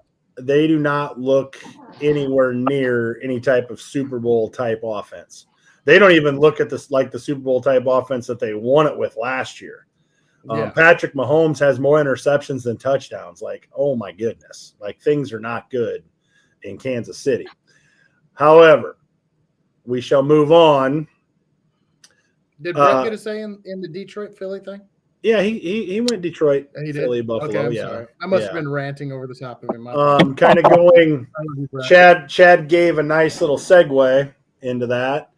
You know, this weekend we finally saw the mighty Chiefs, and I saw the meltdowns on the Facebook about how, you know, this, that, whatever. I mean, has Kansas City finally been exposed, and where do you guys see Kansas City, you know, finishing up? How do you see that? What does their record look like? Are they 11 wins? Are they 12 wins? Ed, what do you think? How can you sure sounds like everybody's falling off the Kansas City bandwagon so easy. For one loss in I mean, Buffalo. last year, I they lost for didn't the first say that. time. They lost for the first time this last weekend, and everybody wants to throw them in the scrap heap. Last year, if I remember right, they didn't play so well during the regular season, and when it meant the most, the playoffs started, they turned it up and won the whole damn thing. So Yeah, don't can they think do for a that again? second, with Kansas City's remaining schedule, they don't play they don't have much. So if they get the number 1 seed and they get to play at home, it's a wrap. They're in the Super Bowl again. Wait a minute. Let's see their schedule. They have to go schedule. They have to go to the Chargers. They have to go to the Texans. They get the Steelers at home and the Broncos at home. Those are 5 tough games. 14-3. They will be in the AFC Championship game once again, and somebody will have to go to Kansas City and beat them. Last year when they didn't have home field advantage and they had to go on the road in the playoffs, how'd that work out? They're not going anywhere, but they're going to be the team you got to beat. The Chiefs are going to be in the AFC Championship. Yeah. One way or another. I'm not disagreeing with that. I'm saying that my concern is, can they turn the offense on again like they did last year? Can everybody expect him to just turn it on again? Are you Rice to come in and spark the offense? Have you not learned anything? Andy Reid, I think he's earned not anybody that have really any doubt in his coaching ability. I don't doubt his coaching ability. I don't doubt it. Who's going to step in and do what Rashee Rice did last year? Who? Andy Reid, Patrick Mahomes. They've got weapons. I don't know. I believe there was some guy dressed in black tonight that told you DeAndre Hopkins was going to be a bigger impact than what you guys thought. It proved out in week 1, didn't it? Well, here's where I see the Chiefs. I'm not jumping off. I was never really on their bandwagon. I've never been a real big, huge Chiefs fan, but you can't deny the success that they've had. The biggest thing is, and the thing that makes me think that it's going to be extremely difficult for them to get back to even the AFC Championship game, is this offense is sputtering worse than last year. Yeah. I mean, we sit there and we say, well, I mean, they were very, average last year during the regular season. They get to the playoffs and they become the Chiefs. I mean, okay. Well, yeah, but no. Let me finish. I let you finish. Finish within the 2-hour time limit. Dude. Well, I let you talk for 5 minutes. I start talking for 15 seconds, and you jump at me. I ranked 12 teams in like 30 seconds. Yeah, we lost 10 minutes. We lost 10 minutes because of that. 15. But the offense is. Yeah, the offense is, in my opinion, way behind where the offense was at last year. I know they got a better record than they had last year, but it is way behind. The defense, however, I think is ahead, and I think that is why they have been able to get to this point. But listen, you're going to have to generate more than the 16 and the 18 points that they've been generating here in the last. I mean, if I look at their schedule, they scored 21 and lost to the Bills, They scored 16 and beat the Broncos 16-14. They beat the Bucks in overtime. They beat the Raiders by 7. They beat the 49ers by 10. They beat the Saints, which, I mean, we know they're the Aints.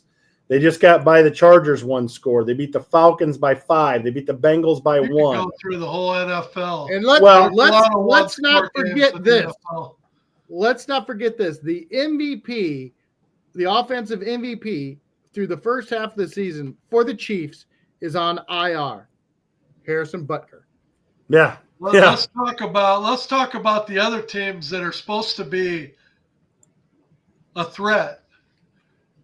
Did Baltimore not lay the biggest egg you ever seen against Pittsburgh? I mean, what the hell was that? They can't beat Pittsburgh. If you look at the history, if you look at the You history, look at that last 2-point conversion play, and Eric, if I remember right, we were standing shoulder to shoulder in the bar, looking at each other like, "What the hell was that?" right? He said, Just like when he used to change his diaper. Oh, they hike the ball.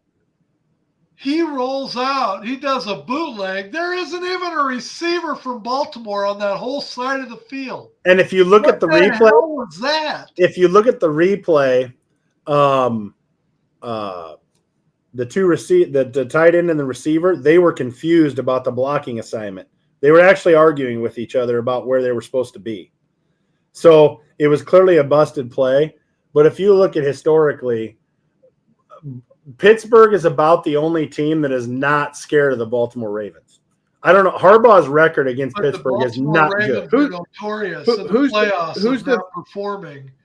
Lamar Jackson has laid some really big eggs in the playoffs. Let's not forget about that. And when who's the third team?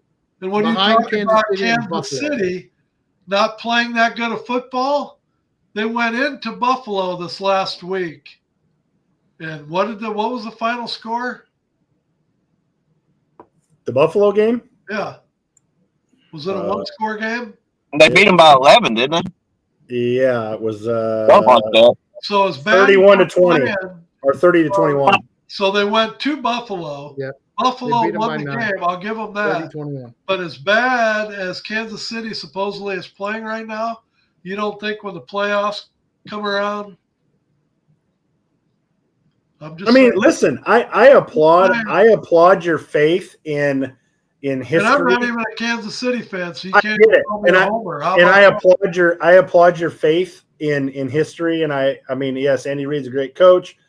Patrick Mahomes is Patrick Mahomes. Lamar Jackson chokes in the playoffs. But if you look at it, can you honestly say, if I ask you this honest question, without being a Andy Reid, Patrick Mahomes slobber, if I ask you this question honestly, can you answer, do you really think this is a Super Bowl offense?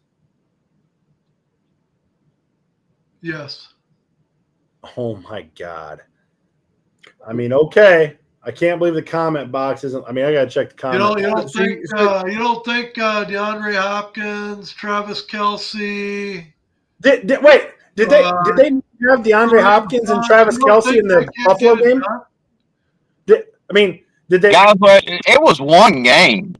I mean, on the road. You're acting like, oh my God, they lost to Buffalo. It's signed, sealed, delivered, jump on the bandwagon. What I think we can all agree is Kansas City and Buffalo do we all agree that they're the two best teams in the AFC? I think they're meeting again in the AFC Championship.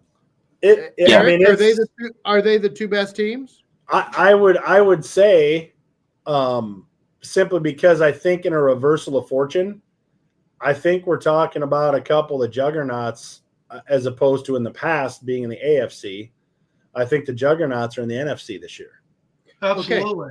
Okay. So do you think the NFC before it goes through the AFC? Do you think Buffalo and Kansas City are the best two teams in the AFC? I mean, I would almost have to agree with that. Yeah. I would. Who's going to threaten them outside of those two teams? Maybe Pittsburgh if Russell Wilson continues to his older self. I mean, Pittsburgh, shockingly, and we'll get a good look at that when they play Pittsburgh on Christmas. so we'll get a little bit better feeling. What about the Chargers? Well, yeah. I mean, the Chargers are going to end up being a scary team. I don't know if they're going to be quite ready. The Chargers are a year away. Yeah. No, I agree. I agree totally. They're a year away. They got more work that needs to be done. But the thing about the Pittsburgh, that if I was Kansas City, Pittsburgh defense is legit. I mean, I realize Pittsburgh's offense. I mean, give Russell Wilson all the credit. I thought that dude was cooked. He went to Pittsburgh, and he looks like a totally different quarterback compared to what he did when he was at Denver. So I give him all the flowers in the world, man. I thought he was cooked. But that Pittsburgh defense with what the Kansas City offense looks like, I don't know, man. I don't know. Kansas City's offense, I mean, at times looks like it's on life support. Mahomes is doing stuff that, man, that first interception he threw in the Bills game, what the hell was that even? I mean, he just lofted it up. I mean, it wasn't even a pass. It was just kind of a grenade out in the middle of the field. Like, those are decisions that we're not used to seeing Patrick Mahomes make. And so those are the types of decisions in these big games like you're talking about, Ed, that's going to get him beat. And he don't normally do those things. What I wonder about Patrick Mahomes is, you guys remember he came into camp 25, 30 pounds heavy, and that's after, repeat champions. I mean, how seriously did he prep for the season? Is there something going on that we're not aware of, Chris, I agree 100%. Yep, 100%. I do too. And in fact, Chris, I will tell you this much. I am rooting for your Lions. You guys have suffered enough. I rooted for him last year. I'm done. Yeah, they did kind of kick us last year for, Minnesota doesn't crack through, I am a Detroit Lion fan this year all the way. Yeah, I would agree with that too. Same. I would definitely agree with that. Well, one last word for me on the whole Kansas City thing. And I think I said this last week or the week before.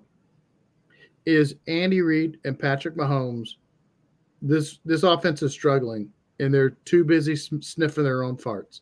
They need to get back to some basic football and run sound, solid plays, and quit trying to run these cutesy trick plays all the time. Because guess what? Your offense isn't good enough to play around. Every down and every yard is important, and you need to fart into a bag and have it blow it someplace else. And that's I mean, to me, the biggest. And I agree with you 100%, Chad. To me, the biggest mirage in all of the NFL is the 9-1 Kansas City Chiefs right now. Where again, I don't know if that's true. They're still one of the top two teams in the AFC. Right, but I think we can all agree. Like, look at it. I mean, other than Buffalo, who plays good defense, offensively they're solid. What chink does Baltimore have? Their defense is bad.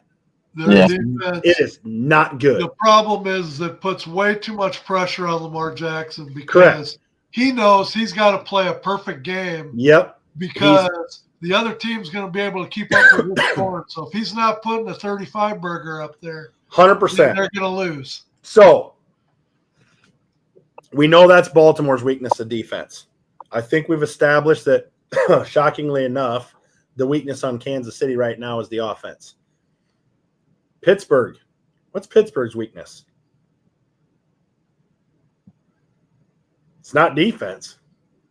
And what Pittsburgh's been able to do on offense, the transition from Justin Fields to Russell Wilson, as I've said before, has been seamless. Pittsburgh may be the team that is the most overlooked. Mike Tomlin may go down in history as one of the best coaches ever. Ever. Never had a losing season.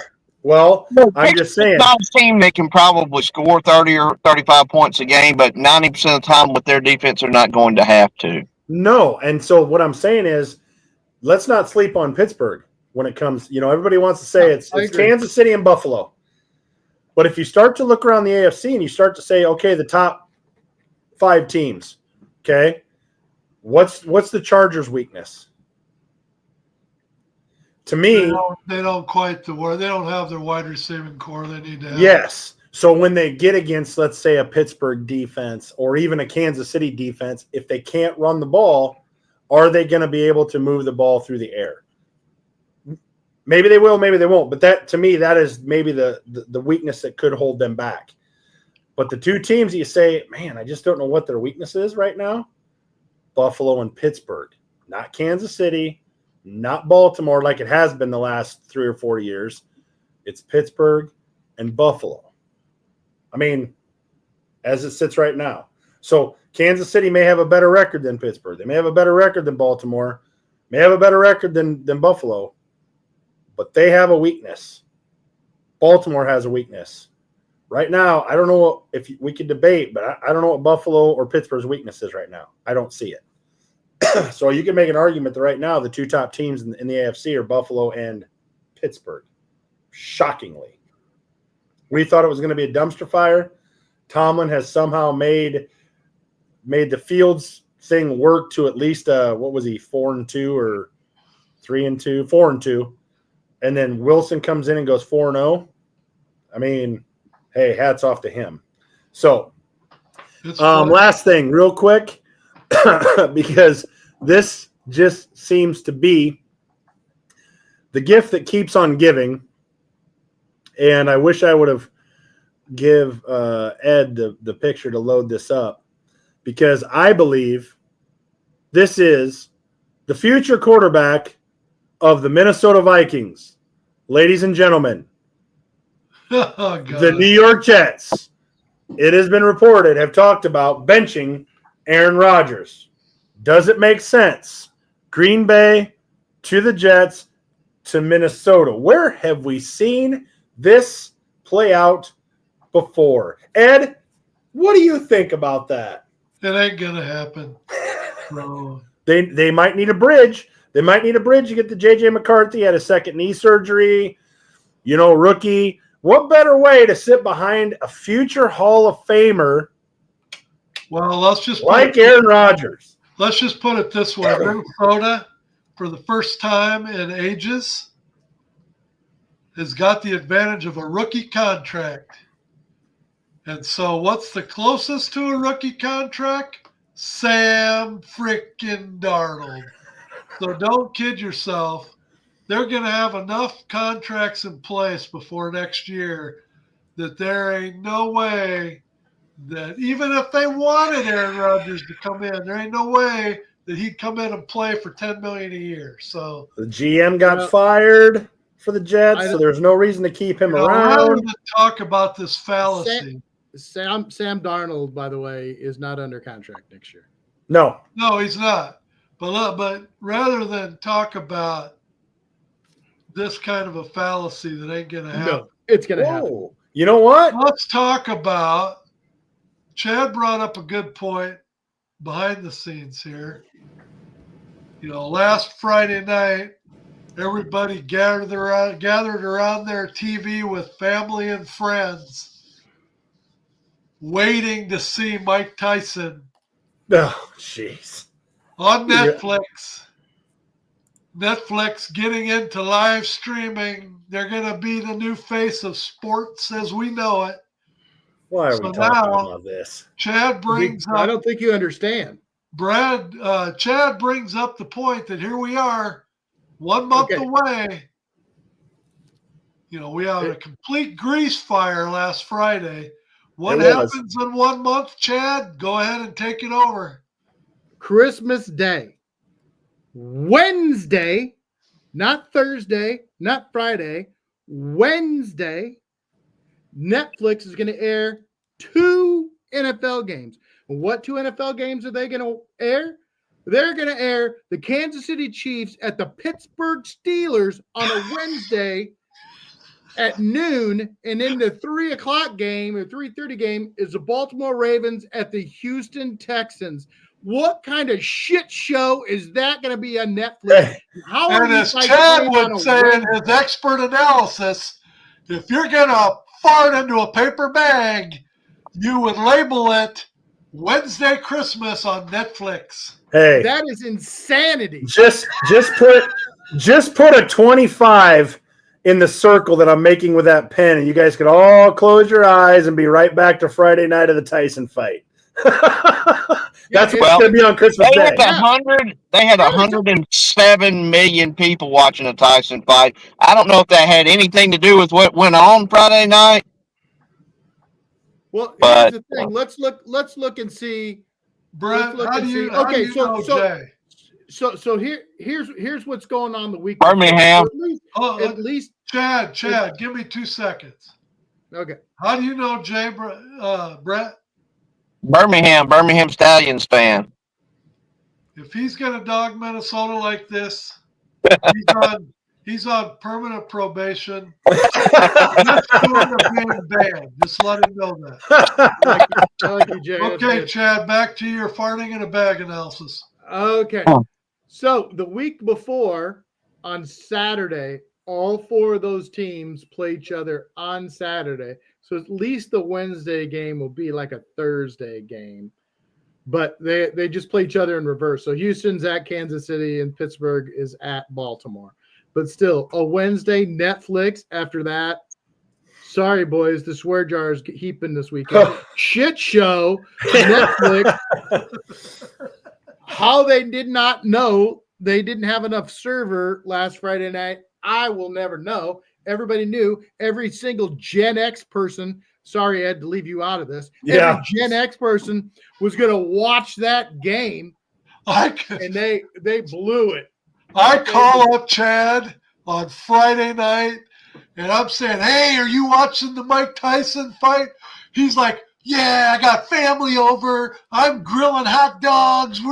We got the buns out. We're going to have this great night. And then all of a sudden it's like, wait a minute, where'd the fight go?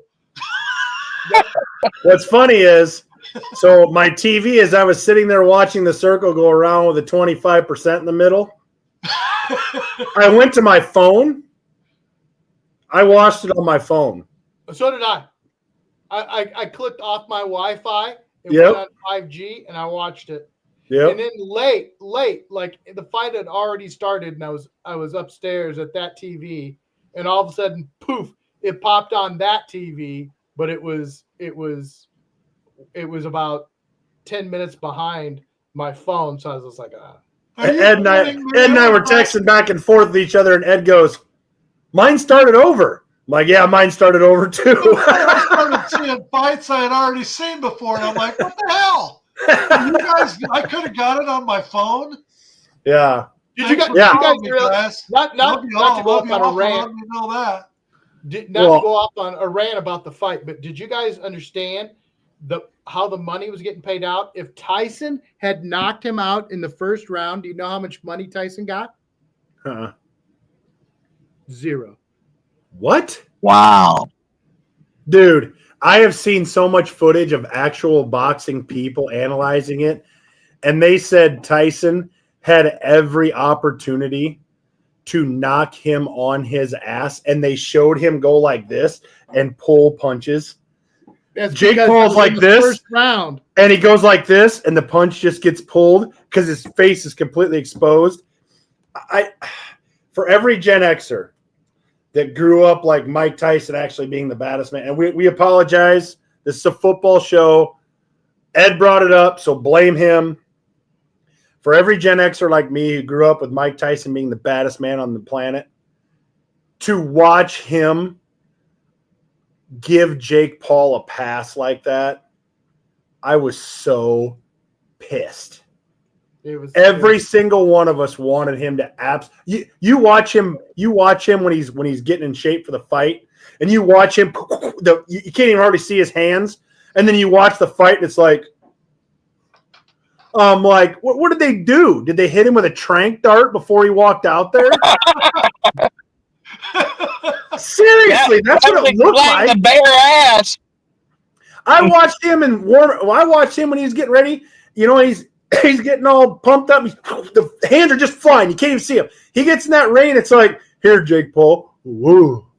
Oh, woo. And I'm like, what the hell hell's going on here? I was screaming at my phone I'm like, hit him. He's fighting with his hands down. And Mike's just there chewing on his glove like, I want to kill this guy, but I need the money. I want to kill this guy, but I need the money.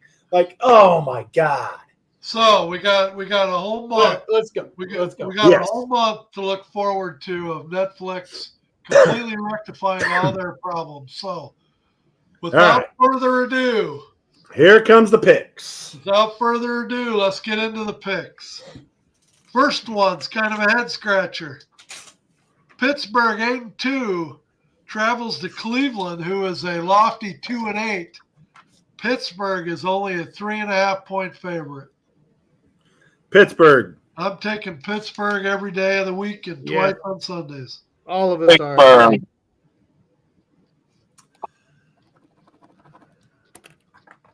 Okay, next game. God, we got everybody see comments here. We got Pittsburgh pretty much across the board too. So, next game. We got a biased panel here, but we'll do it anyway. Minnesota 8-2, traveling to Chicago 4-6. Minnesota 3.5-point favorites. I'll take Minnesota.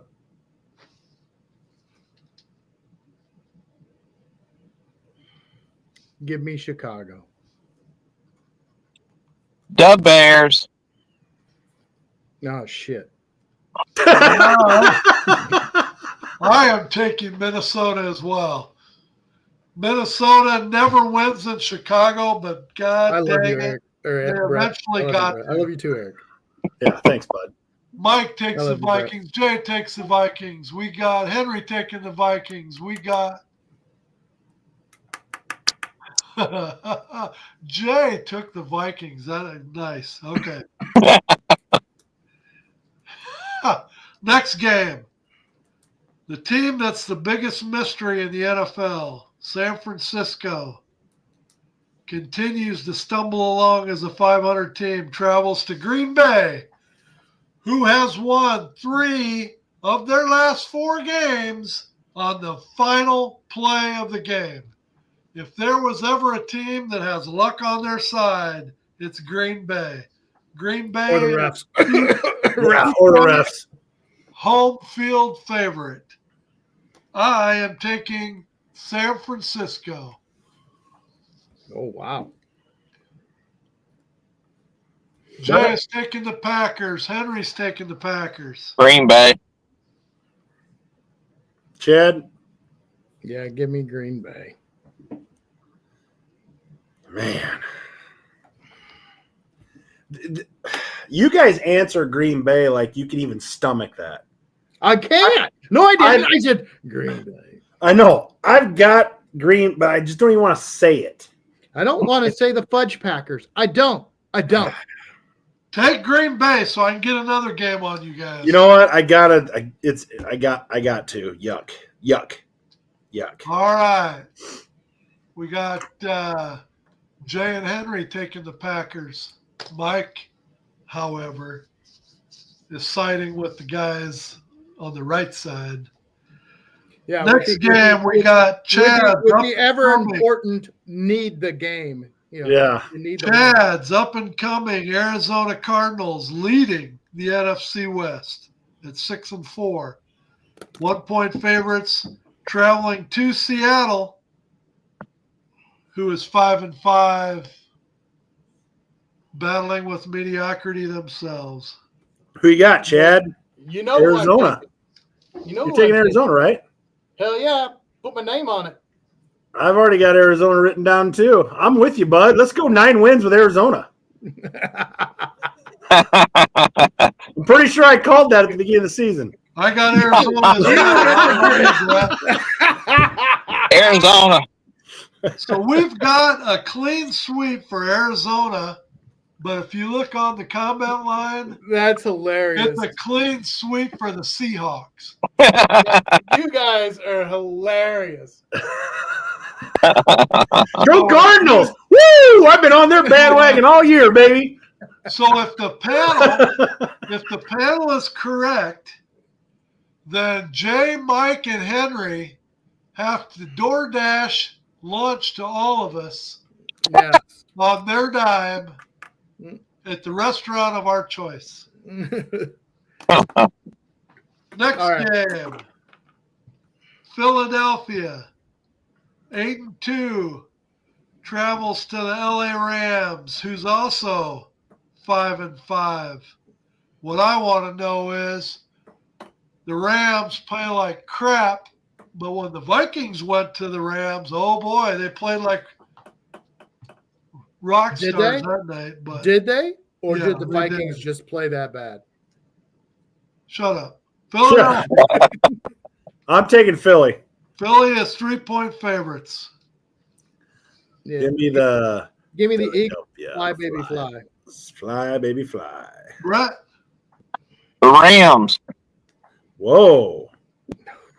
I was a little nervous about Brett that. is taking the Rams. That I just am made me feel taking better. Philly. Henry's taking the Rams. Mike and Jay are taking Philly. Marty, The welcome final- on board the Arizona bandwagon. Let's go.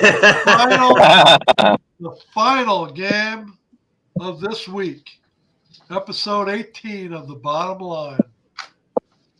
We've got Baltimore, which Lamar Jackson is going to show up, Ravens. 7-4 they are, which has to be pretty disappointing. They've let some games get away from them. Faux show. They are 3-point favorites going into LA. Brother against brother. Who you got? Brett? Taking the Chargers. Chad? Who you got? I am taking. I got the Chargers. Oh, Good. I was just giving you shit.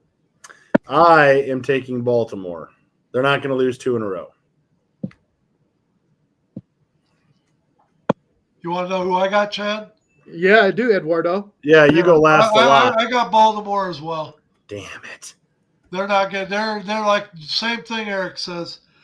That loss, putting them at 7-4, I just don't see them going 7-5. Plus, Jim can't beat John. You don't think so? Although Henry, Mike, Jay, Marty all say Chargers. We shall see. San The Diego Bolts. What'd you say, Chad? I said San Diego. San Diego. Chargers. San Diego Superchargers just sounds way better. I almost feel like I need to do some refining of my 1 through 12 and Jeez. report Oh, We God. We don't have that kind of time. at a later date in an undisclosed location. And We don't have that kind guys- of time. Tell you guys what the ultimate 12 would be. Jesus. We Because don't have you guys have to admit, though, really seriously, in the 30 seconds I spent putting the top 12 together, did my matchups not look tastier? No, they than were what terrible. got? They were terrible. You were screwing all the SEC teams again. My matchups were a hell of a lot better than the matchups. Give that us his the- matchups again, Eric. Give us his Please don't. Please don't. Let me find him here. Give them to us. Let's see.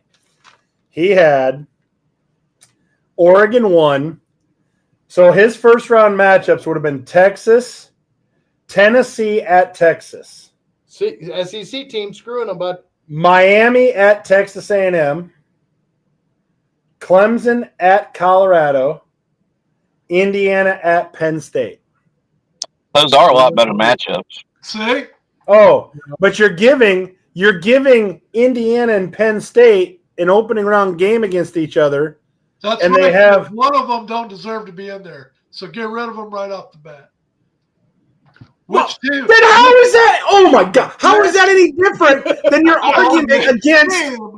Which Thanks team? to all the Which 818 team is people for who are real? following us on Which Facebook. which team Get some more is followers for out there. real?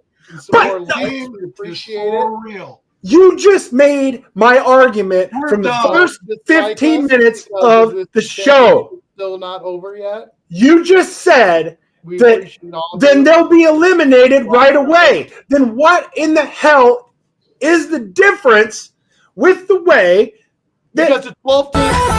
And that's the bottom line.